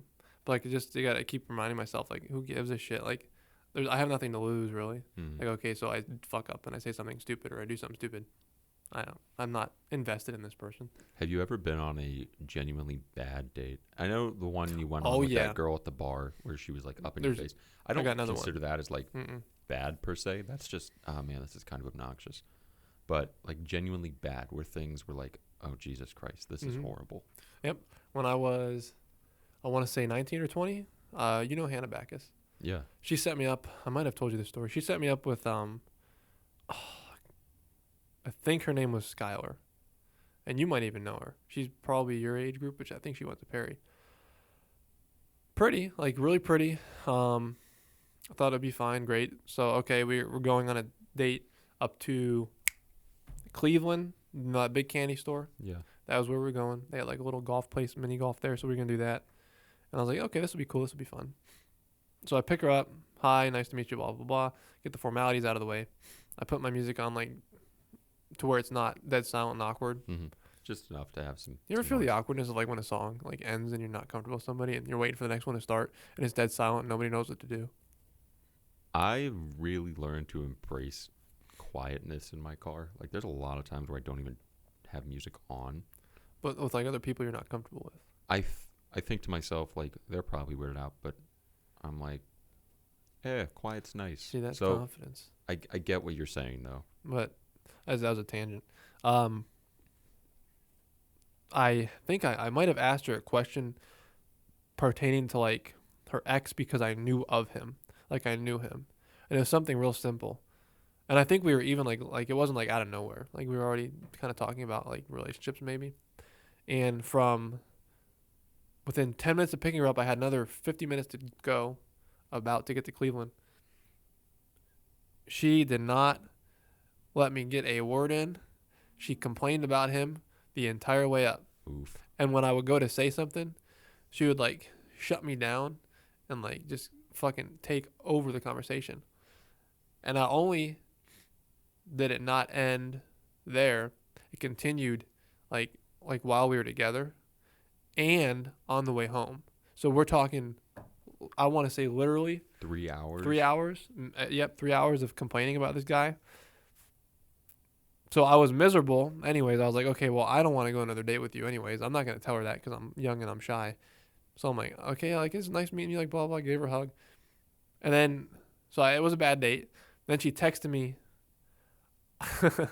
I wish I still had this message. There's a possibility I do, but this was like 20. There's probably no It's way. probably like 5 years ago at least now. Yeah, there's no way. She said something like, I don't think I want to go on another date with you because you're not good at listening. And it was something like, she said something else too. And I was so fucking mad. I wanted to like go to her house and drag her out, just like, you motherfucker. She said something like, you're not good at listening and you didn't talk enough. I swear to God, that's what she told me. Oh, I was so angry at Hannah. I think I saw her next week, and I was like, why did you do that to me? You knew what was going to happen. She started laughing. I think she knew. It was like, because she would set me up with, like, she was a G, though. She hooked me up with, like, probably 8 or 9 of her friends. Really? Oh, she was awesome. I love Hannah. Big H after making moves. I still got a lot of respect for Hannah. Hannah, for watching this, thank you. I kind of wanted you. You know, I dated Hannah back in, like, 7th grade. I wanted For, like, Hannah for a week. while. I ain't gonna lie. Oh, hey. We're Eskimo brothers. No, are we? No. We technically are. Patty. Yeah, I guess. But I didn't have like a full-blown relationship with Patty. I did. Yeah, sorry. Yeah. Hey, you live and learn. I learned a lot from that. So technically we are.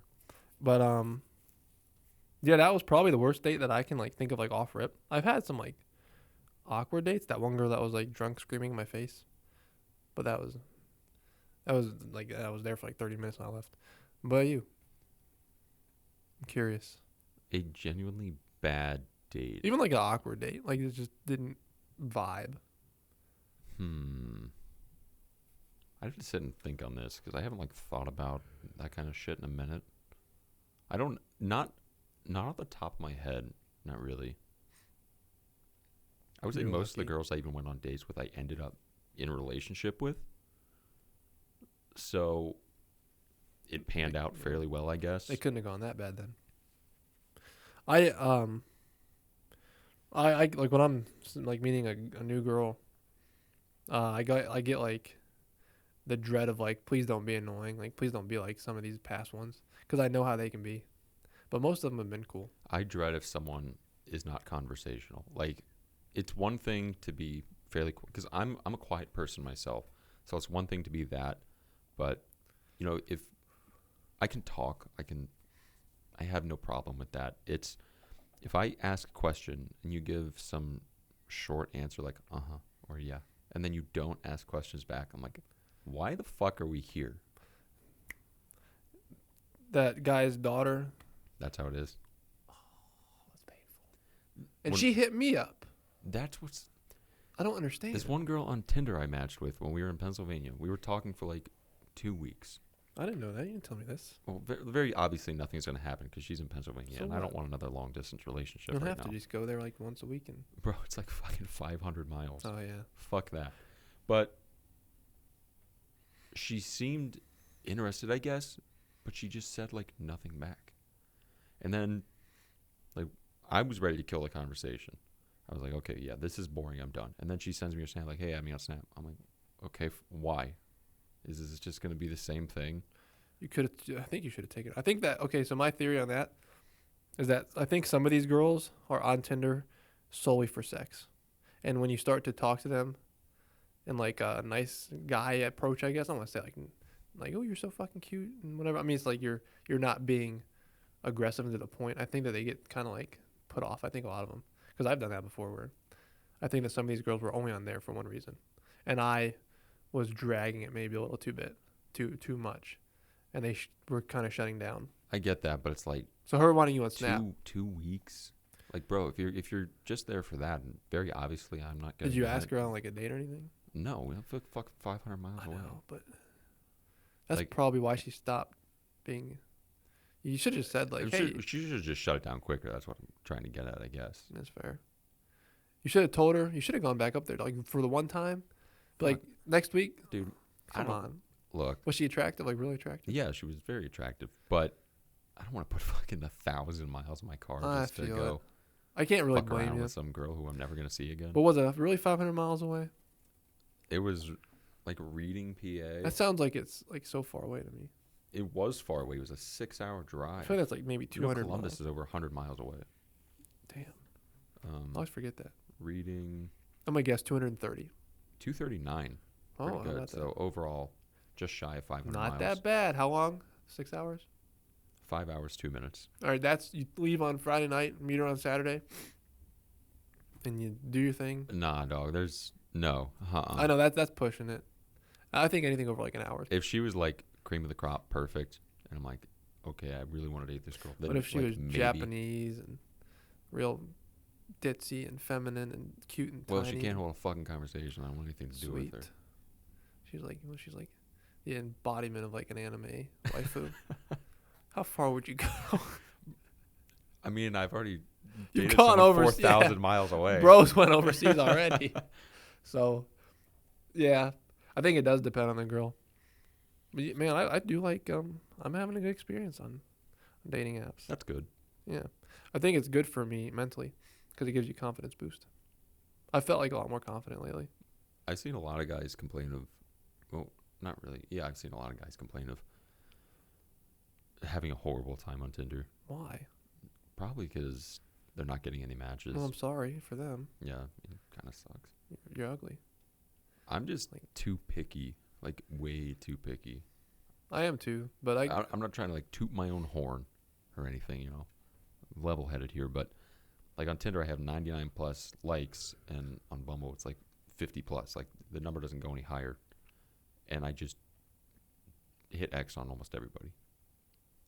you got to stop doing that. I'm just way too picky. Go into the mindset of like, oh, I can use this as like, this sounds so fucked, but it's just reality. know. Use them for like, just get like to used to.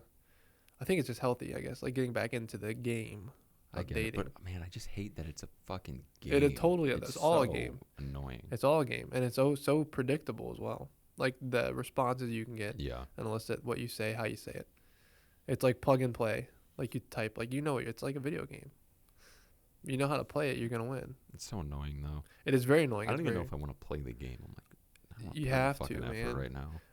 Okay, so I've come to this conclusion in the last like 2 months. Not mating as a 20-something-year-old male is detrimental to our mental health and our physical health. And I feel a lot better. I know this is like TMI, but I feel a lot better when I'm doing what I'm intended to do, if that makes sense. Programmed to I'm do. programmed. Like I feel like I'm going against. Totally feel a difference. As in like this, I feel giddy. I just feel a little more like okay, like Well, it's I'm. probably a huge confidence boost. Well, yeah, but it's like it's almost like it's like I'm supposed to do this and I haven't been for X amount of time. This is a piece of a puzzle that I should be adding in here. Like I'm just missing this piece. Out of what? Like why am I letting this go when I can have? If I have this ability, why am I not putting it in the puzzle? If the piece is there, I know where it's at. Like why am I not putting? You know what I mean? To feel good about myself. That's like the basic causality of life, and we're just like neglecting it. And I feel like that's not good. I don't want to be a fucking, what do they call those guys that like don't look at women they're scared of? Incel? Like an incel, yeah. And they start to despise them because they can't get them. I'm not afraid of I'm not women. gonna. Or I don't hate women. I don't hate women, but I'm scared of them sometimes. They can be intimidating for sure. Yeah, but I don't want to be an incel. I don't want to. I feel like that. I feel like not only. I really feel like lacking like relationships with the opposite sex goes both ways. Not only makes you bad with them, but I think that it can cause some social anxiety and issues with that as well. Yeah, 100%. If you're surrounded by guys that are kind of having the same issue, then it's just a breeding ground for that mindset. And then inclusive and like a shut-in neat. Yeah, you shut in, incel, neat. I don't want to be that because I feel like that's bad for everything else in my life. It's not even that I think that that's good. I think that it benefits everything else. So I'm more driven. Like I'm working out better. I'm eating better. Everything I'm doing is more motivated by the basic principality of why I'm here. The fuck. So you're fucking with purpose. Yeah, with purpose in mind. Yep. And I explain that while I'm fucking. You see, if you break it down to biology, anatomically speaking, we should be doing this. Oh, I'm about to bust. Just don't have any kids. Oh, I kill myself. I know. Biggest Me too. fear. Biggest fear. Biggest fear is meeting somebody that traps, that lies. I'm on birth control. I can't have kids. I don't want kids. Blah blah blah blah. And then ending up like getting trapped. I don't want sketch. I think that's a huge fear for me and why I don't pursue this further. I totally get it. 100%. And I definitely have that anxiety when I'm like that thought is consistently there. Yeah, because I was in a relationship where someone did like lie about that twice, and I think it fucked with me so hard. Because It's so hard. the consequences are massive. Oh my god, I Like- can't even imagine. I was what 17 years old, 17, 18. I could not imagine. How would somebody lie about that? She was batshit fucking crazy. Well, that's why. That's fucked. But I'm like half tempted to get my fucking, what do they call that when you snip your A whatever? vasectomy. I'm half tempted. I thought about it when I was 18. I just don't want to deal with it after. It hurts. My stepdad got it, and bro was on the couch with like ice on his balls for a week. I think that's better than having a kid you don't want. Yeah, you're right. But that is a big decision. But it can be reversed. That's also true. 95% success rate, I think, when they reverse them. You can totally have it reversed. How much is it though? Does insurance cover it? I don't think so. I think it's an elective. So it'll probably be expensive. Fuck. I do not want a kid. I don't either. I know we've discussed this before, but like it's one of my biggest fears right now. Like I'm not saying that I'm ruling that out for later in life, but right now I am not where I want to be emotionally, physically, mentally, anything. I want to achieve a potential. If it's not even my fullest potential, I want to improve, and I really feel like a child rips that apart. They 100% do. It destructures whatever structure you have. Yes. Because it's a huge ordeal. I'm selfish. I'm focused on myself because that's the most important thing is myself and yourself. That's the most important thing because it's your fucking life. You have to control it mentally and physically, and you lack that ability with a child.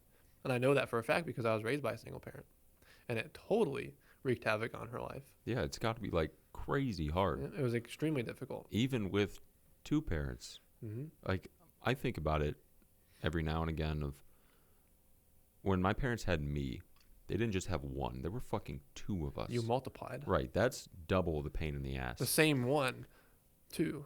I'm like, damn, how much more money could they have had, or how much better could their life have been if I was just not around? They Hey. probably could be way wealthier. Hey, mom and dad, I'm going to commit suicide. Well, it's fucking too late I ruined now. your life. I think that your parents did pretty well for themselves. Like, I think your dad's a pilot. Like, that's impressive. Yeah. How but, old was he when he did that? He's been a pilot for like almost 30 years. So that was pre-Anthony and Alex. Oh, yeah.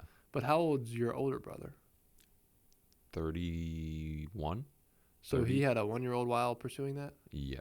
That's admirable, and extremely impressive. Yeah, his schedule was pretty crazy. I don't doubt it that. was What the fuck is going on? a hot commodity.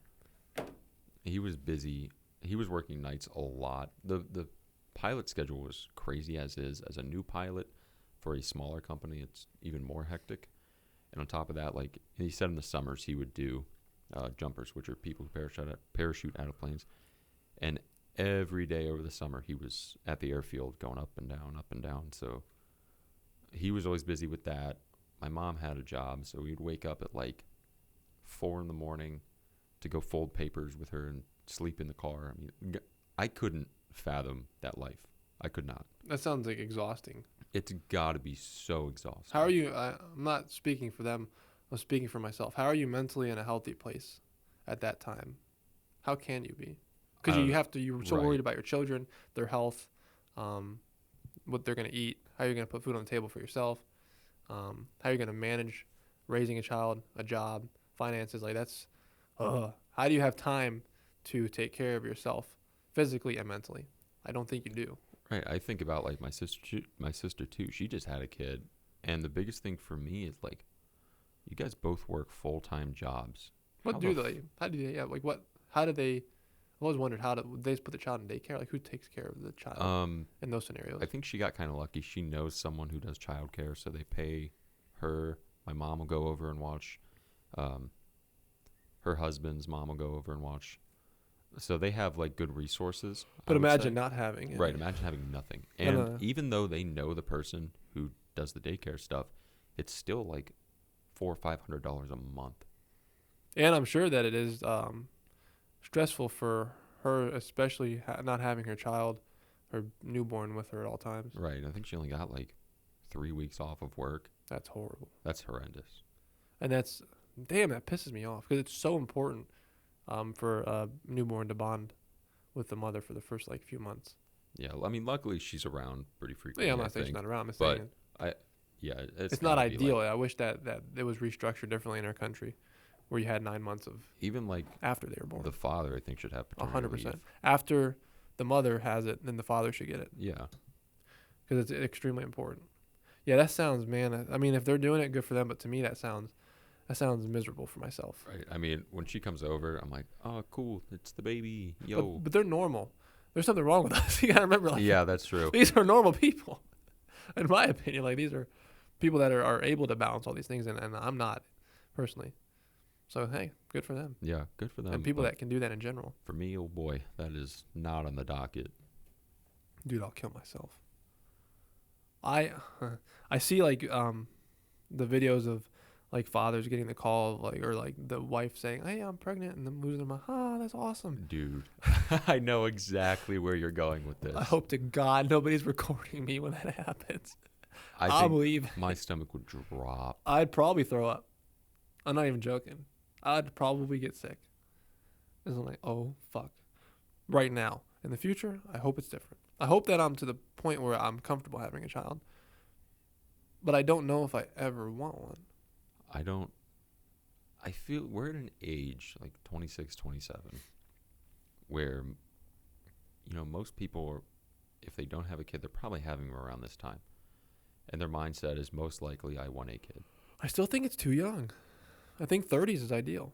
Probably, yeah. Unless, I mean, not for everybody, but I think most of the time that in your 20s is too young to have a child. Even our age, even 29. I think mid 30s is probably ideal. I think my parents had me when they were in their 30s. And that's good. They waited kind of late. You're more mature, you're financially more set. But, what the fuck was I saying? Oh, no, yeah, we're at that age where, like, I'm still very against having a kid. And you seem to be in that boat as well. So I really don't know if I'll ever change that mindset. I think I really believe, this is going to sound simpy of me, that if you meet the right woman, that will be a different story. Isn't like, yeah, 100%. I think. but it would take somebody like really special to like where you are so in love with them and comfortable with them that would be a beautiful idea to have a child with that person. But it's very important to have the right relationship. I think that would change our mindset more. Because I do think about that. Like if I met my dream girlfriend or whatever, that would be a more attractive prospect than if I accidentally got a girl pregnant. Oh then yeah, 100%. Like I would much prefer that. And I don't want an ugly baby. I really, really don't want an ugly I baby. think all babies are pretty ugly for a little bit. Yeah, but some of them are really ugly for a long time. I don't think they ever get out of that stage. I They fear retain the ugly. I fear having that. So I think I gotta be selective with my mate. You know what I mean? I gotta seek out certain. Maybe that's why I'm so picky. Maybe you really want a child and you just want it to be like Right, I just shoved it to the back Yep. of my head where it Yep. never will come you're out. repressing it, but you want like a genetic phenom as a child. I Just don't- have sex with like Jay Cutler or something. Yeah, I could. Get him pregnant like a male seahorse. Yeah, he's got good genes. Dude, hey Jay, what have my child? I think I'm just too selfish, way too selfish. Because my prospects right now are like, oh, every year I'm gonna go to Japan, or I'd like to live there one day. Yeah, you have a And, unique motivation. A kid totally destroys that. 100%. You're done. No Japan. It Just- would be off the board. Yeah, goodbye. Goodbye, So Japan. I see that I'm like, no, I wanna. You got to get stuff out of your system. Like this is like you're getting you have to do things that you want to do right now, and not worry about a kid. You know what Yeah. I'm saying? Like I think that I do too. Like I have to get things out of my system now, and for the next few years before I want to settle down because I don't want to settle down. Yeah, I do not either. That's why even the prospect of buying a house around here, I'm like, no. Like, why would I want to commit to this area? Like I ruled out the prospect of that 100% in the last week. Yeah, solely not just because I can't afford it, but Well, that's 100% of the equation. However, there's another 100% of what you're saying. I just don't want the commitment or the responsibility. I want to rent. right. I was talking to Tim today, and his sister lives in Florida, and his mom was just visiting down there. And he was like, well, "Why didn't you just settle in Florida?" Like, oh, family, and like Tim would love to live in Florida, but he can't because his roots are here. Hmm. It's it's a Kid, lot harder. wife, Yeah, house. you can't just go. Yeah, but why can't you convince the wife? Hey, come on down with me. You know what I mean? Like I don't know. I want to live in Florida too. To be honest, I've thought about that. I think I've thought about it too. I don't want to live here forever. I really like where my buddy Luke lives in Virginia. Virginia. It's such a cool fucking area. It's right by the ocean. There's a lot going on down there. I tell you to move to Virginia, but I can't afford to lose a homie. So stay in Ohio, please, for now. Well, I want to live in Japan ideally, but No thanks. that's out of the equation right now. Yeah. But Virginia sounds cool, I fucking love it down there. but it's expensive. It is crazy fucking expensive, dude. Yeah. There's so many like fees. I think he has to pay a property tax fee on his car if he registers it in Virginia twice a year. That's so stupid. And rent down there is obviously more expensive. And I haven't like looked at jobs or anything down there, so I don't even know if they're paying according to that. Speaking of jobs, how is you're still applying for places? I haven't applied in a while. You're just keeping up like with Yeah, curriculum? just working on it, not trying to lose everything. But I genuinely feel this applies to a lot of things where if you learn something quickly and you're like fairly proficient at it and you don't do it for a while, then you hop back in and relearn it, it solidifies what you learned. So kind of you might not be better at it, but you're comprehending more. Yeah, I feel that when I play guitar as well. If I play for a little bit and then I'll stop, then I'll jump back in and be like, wow, I feel really comfortable right now, and everything is just feeling very natural. problems are quicker to solve. Yeah. Yeah, I see what you're saying. Thinking of what I do for that. When I used to skateboard, when I would take like a long break and I'd be back, eventually everything would feel more natural. Like I Right. knew what I was doing with individual feet more. Like if you had trouble with ollies, then you take a break and you hop back in. It's like, oh, I can pop ollies pretty good. Even working out. Like if you take Yeah, I like was that gonna 1 say month break I working out. took, sucked ass. But now that I'm back into it, I feel way better than I did. Everything feels more solid. My movement, I'm getting stronger. That's good. I know, because I'm not gaining weight, but I'm getting stronger, which means that I'm building muscle. I have to be, and losing fat. Hey, I feel good. There you go. That's the ticket. Gain muscle, Yeah. lose fat. Trying to get yoked. It's hard being 6'4". It's so hard. Yeah, I'm appreciative of my short king stature. Yeah, that's a massive benefit. Like You ever hear? I've told you about the YouTube channel Renaissance Periodization. Yeah. The Dr. Mike, they call him, Hmm. real short. He's 5'6", 5'5", I don't want to be that short, but but it's how big he looks. But it does look funny when you stand next to like next to like someone who's 6 foot. you see Brian Shaw on the Olympia stage. Yes. That's Seeing him next to like an Olympia athlete bodybuilder, it's embarrassing to them. it is. But he's also like not like I'm tall, but he's not human. No, he's 6'8", 6'9", like 400 pounds. Like that's a different breed of human. Yeah, he's built insanely different. Yeah, I gotta pee. Where were we? Dude went tank top mode. I was warm. That's like a natural tank top. I bought 2 stringers. Alex bought 2 stringers fairly recently. I hate this tank top Why? because it's like see through. If I'm in light, I'm naked. That's weird. It's black. But it's like super thin. I like cotton, like heavy cotton ones. I like ones that are cut real far inward. Like here. Yeah. I'm too insecure for that.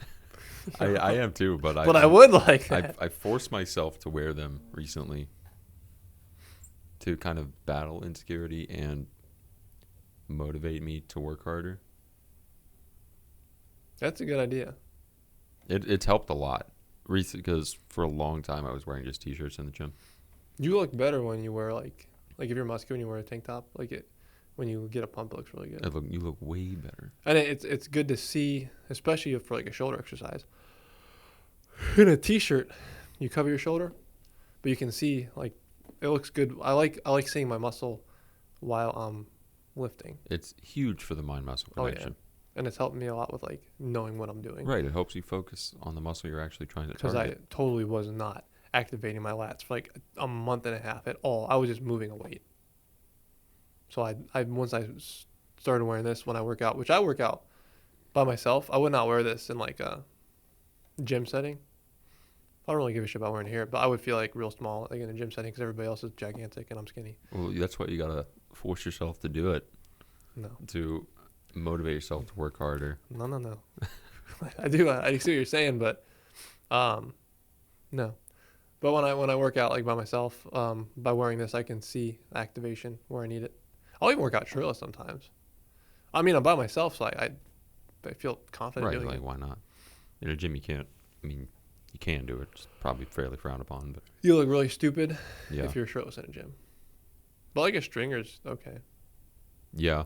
The stringer's very revealing. I mean, the back is like from kind of the lats, it's like a small strip. Yeah, so why not They're- just like go shirtless? It low key already is, but I don't care. I hate the stringers where you can just barely see somebody's nipples. Bro, that's like the ones I have. That's frustrating because like it's so close to me. It is, I mean, my nipples will pop out frequently. I wish they would. I'm not saying like I'm judging. I'm just saying like I would wear one if my nipples would stay hidden while I was working out. But I hate when they come out to play. Like go away. I'm focusing here. Go away. It's just like, you know what I mean? It's like being looked at. Like it's not like your fucking nipples looking at you while you're It's like, working out. what are you You're doing? like, hey, dude, get back in there. That's why I love wearing, anytime I do legs, if I don't have, my proper shorts, I don't like doing legs. Yeah. I have these like neon yellow shorts. They're really short. I love them. So it helps me look at my quads. It's so nice. It's so nice. I'll never wear shorts. I have chicken legs right now. I'll never wear shorts in the gym. Ever. But Arnold Schwarzenegger pulled that trick where he had a really dominant upper body. So he wore a sweater and short shorts because he felt insecure about his legs. That's what you got to do. His You trainer gotta- forced him. Yeah, force yourself outside that not even comfort zone. Force yourself to do the uncomfortable thing. No. You're not even in. You got to get into a gym eventually or occasionally. I'm Maybe going not all to. the time. 'Cause you have a nice home gym. The one that Alex was talking about, I really would like to check that out. Anytime Fitness. I'm not going to Planet Fitness. And I'm shadow banned from Powerhouse. You are shadow banned. So. Anytimes are Anytime nice. But they're $41 a month. That's how much it is. That is expensive. But I do want to go there for like a back day because I'm limited on what I can do. I feel like I have a hard time contracting my back. So I feel like they have machines there that will help me isolate that I don't have the access to. The back is a hard muscle to target. Yeah, if I you do a lot don't of bent know. over rows. Rows are great. But I incorporate too much of my arm.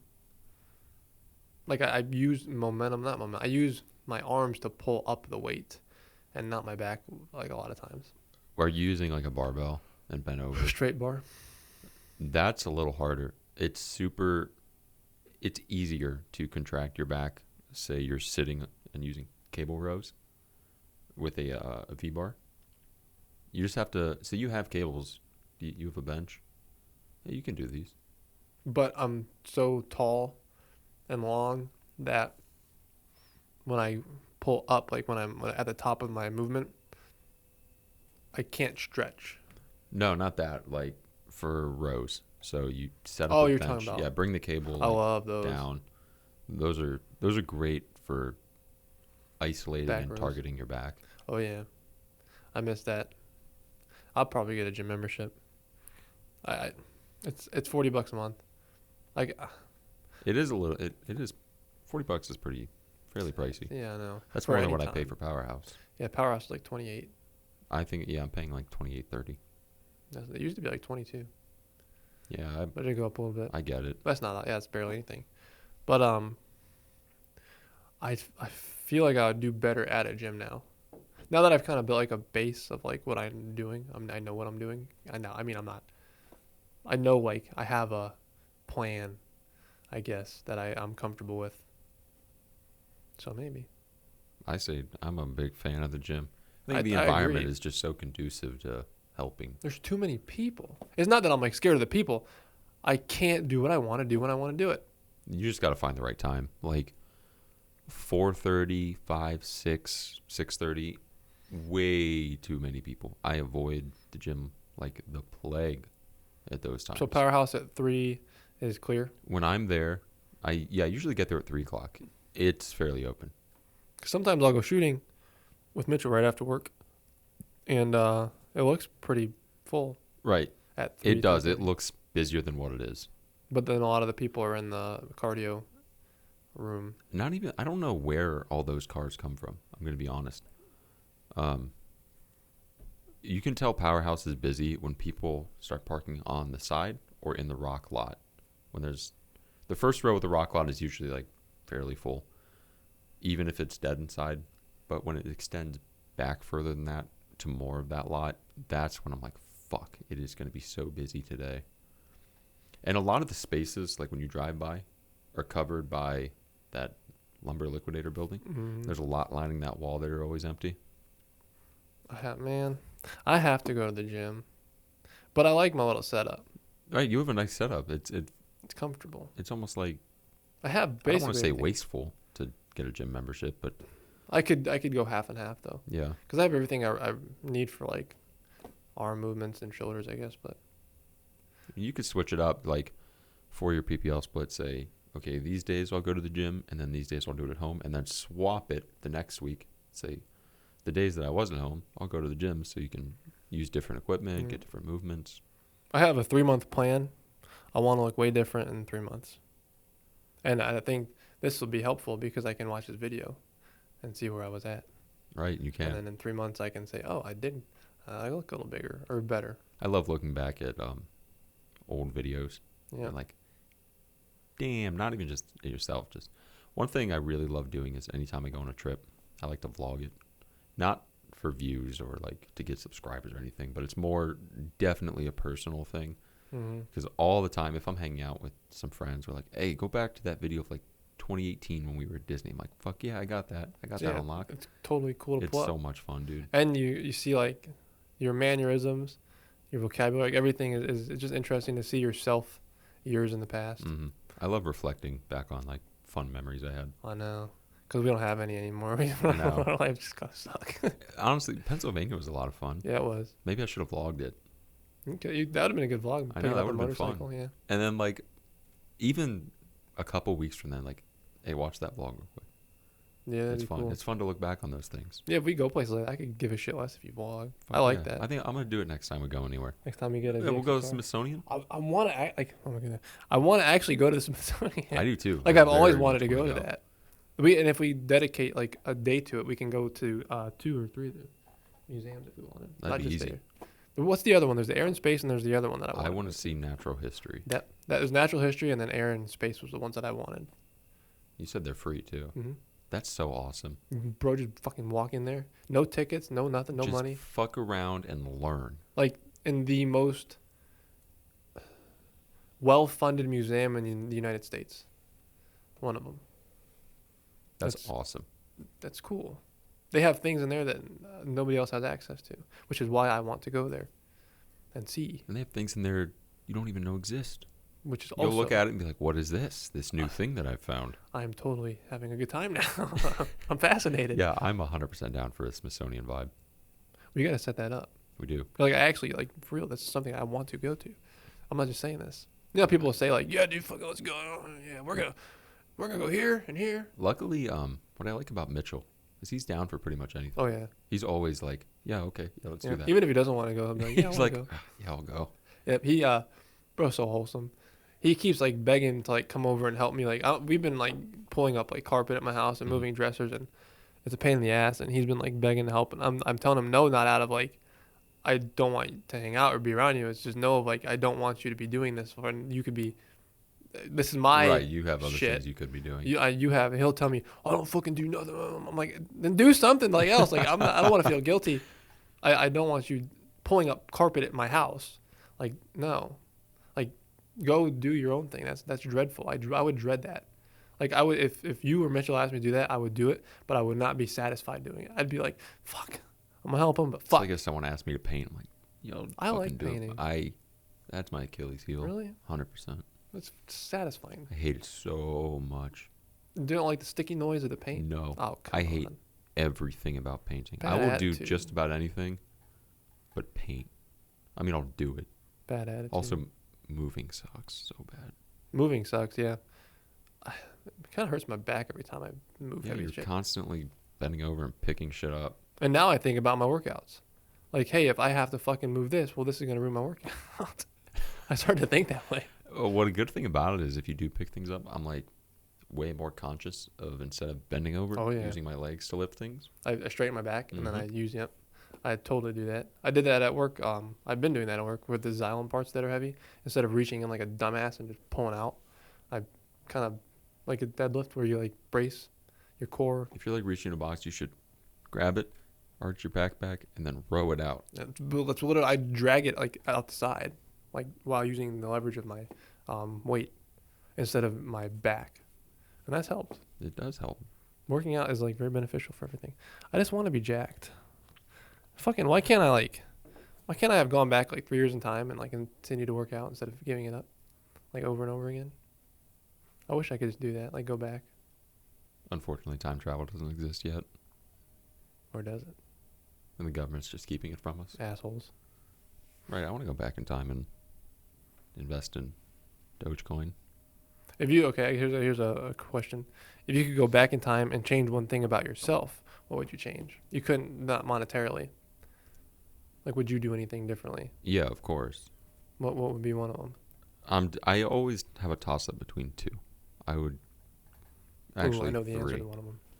Either start learning Japanese in like first grade, so I could be fluent in it now. Start playing guitar in like first grade, so I could be way better at it now, or continue making YouTube videos for like one channel, one kind of niche type deal. I thought you were gonna say college. I was wrong.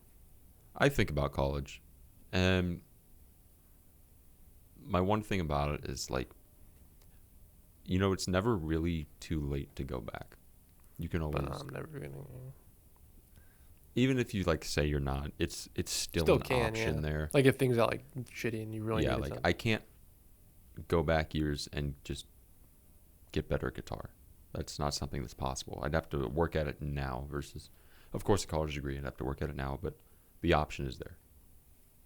So you would choose get better at guitar, learn Japanese younger, and then And what was the other one? Stay consistent with like YouTube videos and just get better at them. Yeah, that's pretty solid. Because then you would be setting yourself up for what would you have your YouTube channel about? What I do now, like anime related videos. So basically, get into anime earlier and travel down that dark, wretched path. I remember you know before you were anime Anthony here. When Alex would tell you, you'd be like, no, fuck Yeah, that. I was anti-anime. Fuck Anthony. anime. I worked at Spencer's for like 2 years, and people would come in like anime attire and look at anime stuff. I'd be It like, was, like, man, this cringe. shit's so stupid. You guys are losers. I think that's how people kind of view some like anime people now. But the people that they view that way are gonna be like a public cringe version of like anime consumers.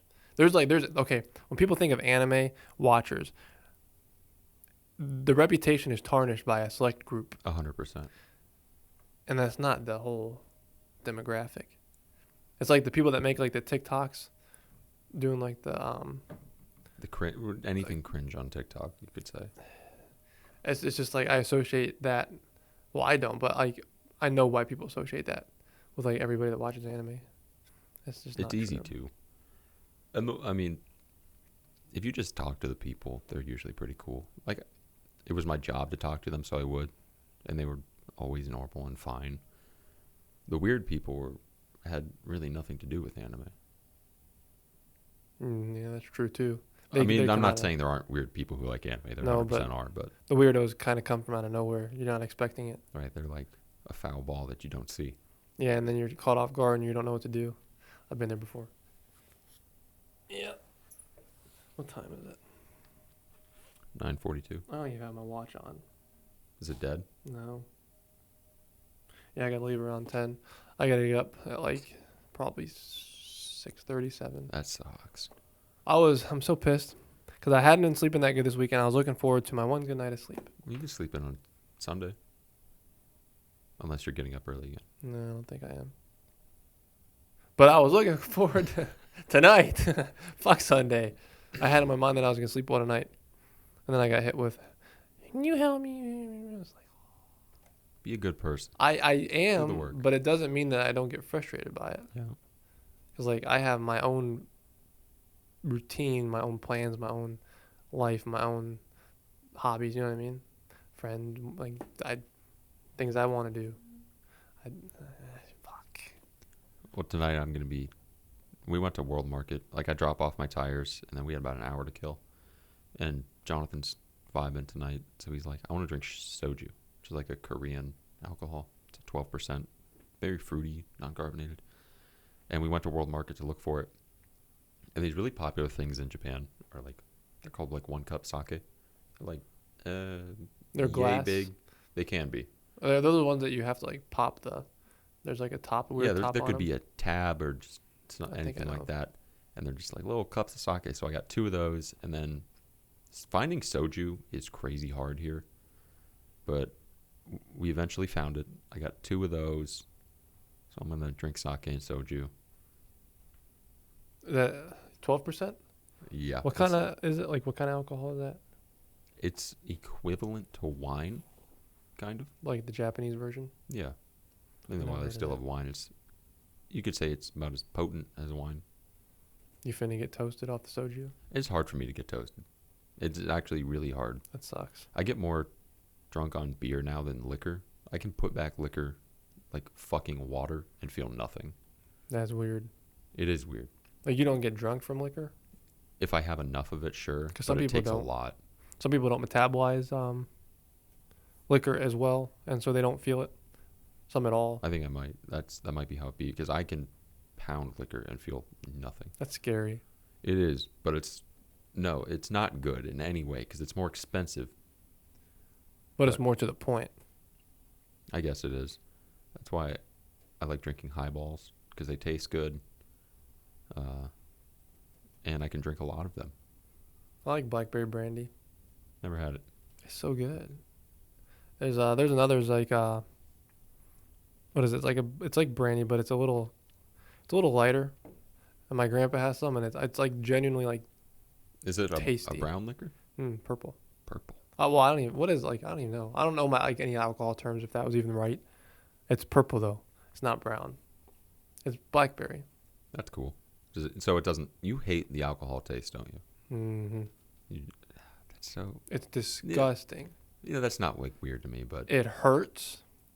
It's like bittery sour almost, in my opinion. And then it's fairly unpleasant, I would say. yeah, it's just why? Why do people like that? Well, the highball that I previously mentioned, that is literally just soda water and whiskey. It is the best fucking drink, dude. So it's like a mix. Yeah. Mixes are different, but still, you still taste like even like a screwdriver. Well, it's carbonated water mixed with liquor. So it's like a soda liquor. It's watered down liquor. I can handle like a Jack and Coke and like a Mike's Hard Lemonade, stuff like that. But anything else is like ugh. I'm curious. I'm gonna make some sometime for you. But it makes me like gag. It's not even like I don't. I just want to see you try it. I don't really think you're gonna like it. I can handle the taste. It's just for some reason when it hits the back of my throat, I'm like ugh. I find it so refreshing. The highball. I don't. So And the saying best that thing, in a sense is weird to you're me. like, who? Saying I find that so refreshing sounds so wrong in my head. I'm just thinking of like the super fizziness of the soda water and Cold. oh yeah, All right, that's on tons of ice. I see what you're saying. The though. best part about it is it's mostly water, so I don't get hungover from drinking a fuck ton of those. So you hydrate. Oh yeah, I'm staying hydrated and I can get fucked up. Man, but the issue is if I do start, I don't want to dive into that world of alcohol that I like. I'm just gonna make one for you. You're gonna hate it. I know you're gonna hate I it. don't hate it. I don't hate alcohol, but I don't like it. I don't want to like alcohol That's probably a good because thing. I don't drink it. I don't want to be an alcoholic. I like drinking in moderation. A lot of people can't. Weeknight drinking is off the table for me 100%. I have never. This is a weird thing. I don't think I've ever been addicted to anything.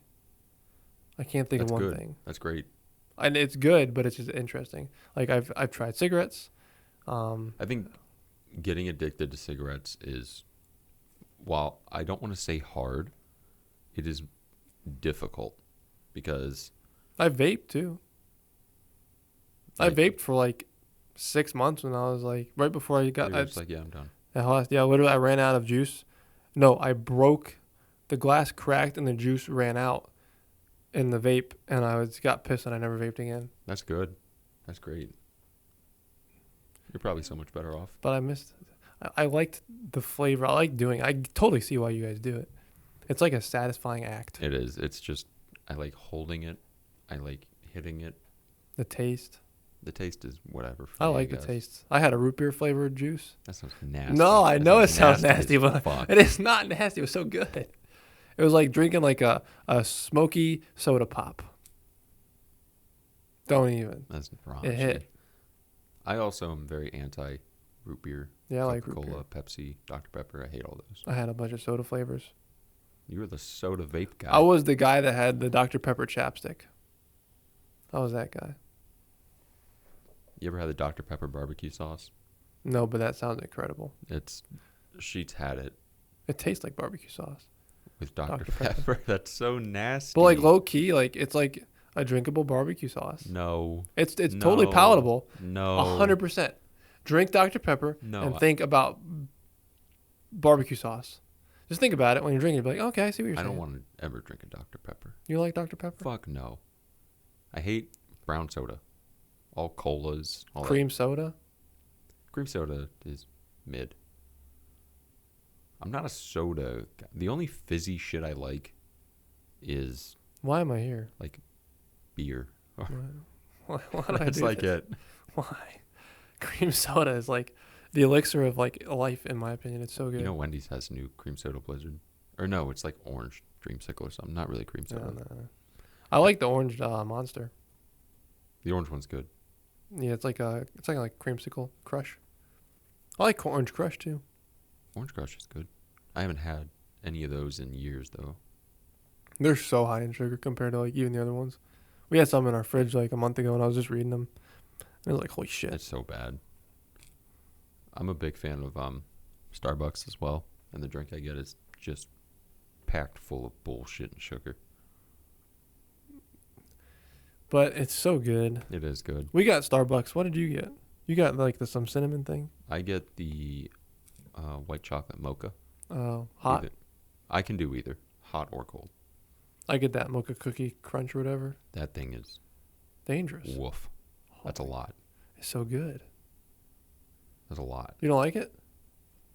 I'm not a big fan of the frappe type things. You're weird. What went wrong? I don't know. Where? It's so good. What about cappuccinos? I like cappuccinos. All right. You're valid for that. I like But cappuccinos, mochas, too. I think, are my go-to. Mocha is like a chocolatey coffee. Yeah, mochas are great. What about mocha frappe? I probably would avoid it. I'd rather just get like a. I think it's the viscosity that gets me. Like even like an iced frappe? Yeah, I think of that as dessert. When I get coffee, I don't want a dessert. It's like but it's not super thick. It's like a light milkshake. Anything, if there's like ice crunch in it, I'm like, not in my coffee. But you like iced coffee. Iced coffee doesn't. Have a It's a crunch. liquid. It's refreshing. It's very viscous. Okay. I like things with high viscosity. That's my coffee. You don't like thick water. And Fuck no, thick water is so raunchy. we should try to drink that. Just to Jonathan's see. a nurse and he's had to give it to people, so he's had it. He's like, dude, it's weird, so weird. It's like swallowing a booger, like oysters. That's nasty. We were talking about oysters, Choders and everybody, and they're like, I fucking hate oysters. I'm like, yes, thank you. Yeah, I thought they would love it. I couldn't eat them. Dave Bonner, he hates it. All of them hate oysters. My grandpa loves oysters. Does he? Oh, he could slurp them down like a madman. It's gross. Are you a seafood guy? Half and half. Like specific seafood. Like I like I'm not a big fish guy, but I love grouper. Grouper's good. Grouper's not a very fishy fish, if that makes any sense. Yeah. It know doesn't what you taste mean. like Have you ever had mahi mahi? yes, from bonefish, and I don't think I liked it that much. It was very tender and melt in your mouth, but I did not like the flavor. It was more fishy. Not super fishy, but You ever had like mussels or clam? no, I won't even go near it. Bro, clam chowder No. is so fucking good. No. I think you would No. love it. No. Why just saying something like I ate a clam just sounds disgusting. Clam. The word clam You itself. ever had scallops? No. I won't touch them. Listen, No, I won't touch them. No, you no, can't no. convince me to touch you them. said this about Mexican food, and we went out to get Mexican food, and you said, man, this is fire. That didn't happen. It did happen. I don't know what you're talking And I about. think if I just gave you like a raw ass scallop, like a baked scallop or a grill top, I don't think you would like it. If you had it in something like clam chowder, I think you would fuck with it so hard. Because I would have the idea in my head when I'm eating. And I'm not you'd, going to tell you what you'd it have is. to lie and tell I'll me be it's like, yeah, not this is wrong. just like a soup. This is potato soup here. Yeah, this is potato soup. And I say, wow, this There is is, really I good. think, potato and clam chowder. Jam Jam chowder. clouder. Potato poop. I love mixing the letters and stuff. Yeah. I don't know. I like shrimp sometimes, and then I don't like it others. Like I eat it and I like it, and then some days I'll eat it and I'm like, ew, I don't know why I ate that. And I feel like uneasy. Sushi, same way. Like I like it, but I don't like what I'm eating, the thought of what I'm eating. Sushi's hard for a lot of people. But I like it. You ever had like Real sushi. Yeah. rice with raw fish laid on top? Hmm.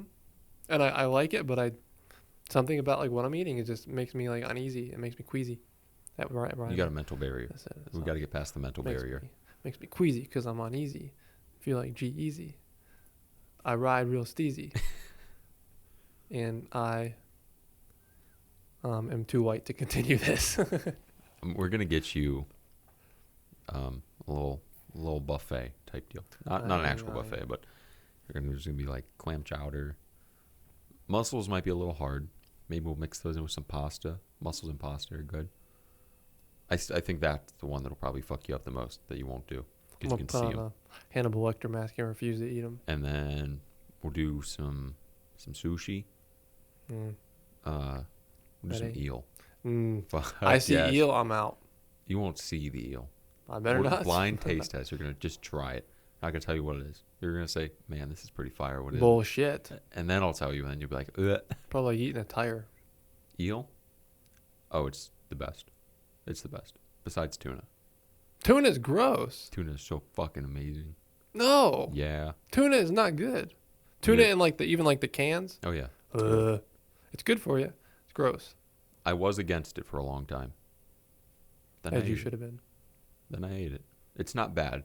Definitely a million times better in sushi in its raw form versus cooked. I don't know about you sometimes. I think I really do. Cause you don't like buffalo wings and ranch and stuff. It's not okay. Yeah, I don't. I think those are pretty. Bleh. And that's weird.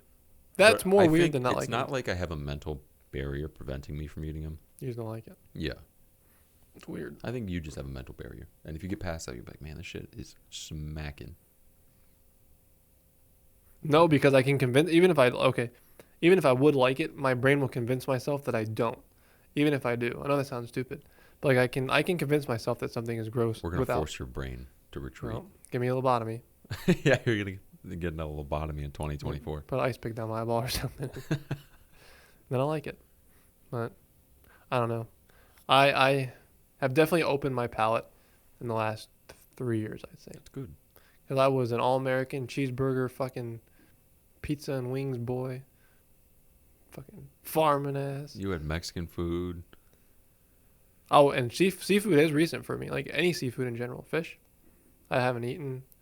Well, I didn't eat until I was probably like 21.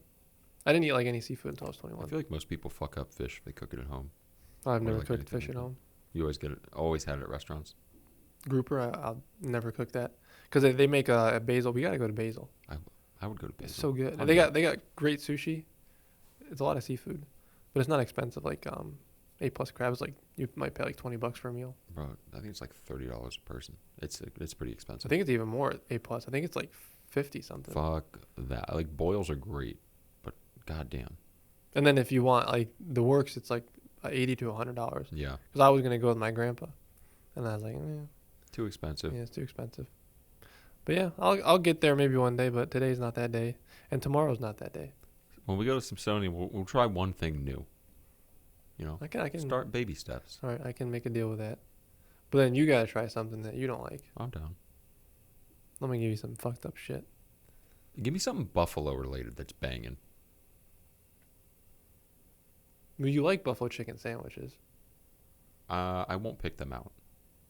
Have you ever eaten one? Probably not. Buffalo chicken sandwich then.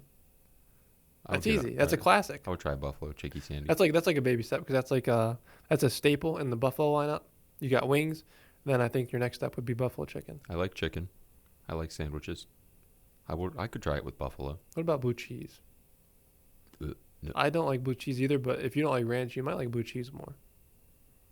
It's not ranch tasting. I would try it. So it doesn't it go good with buffalo? It pairs Mhm. well. I would try it on a bite of a buffalo chicken sandwich. I wouldn't coat it in it because I'd be afraid I wouldn't like it. So I'd give it a shot to not taint the whole sandwich. It pairs ranch and blue cheese pair well with buffalo because it's like a cooling effect.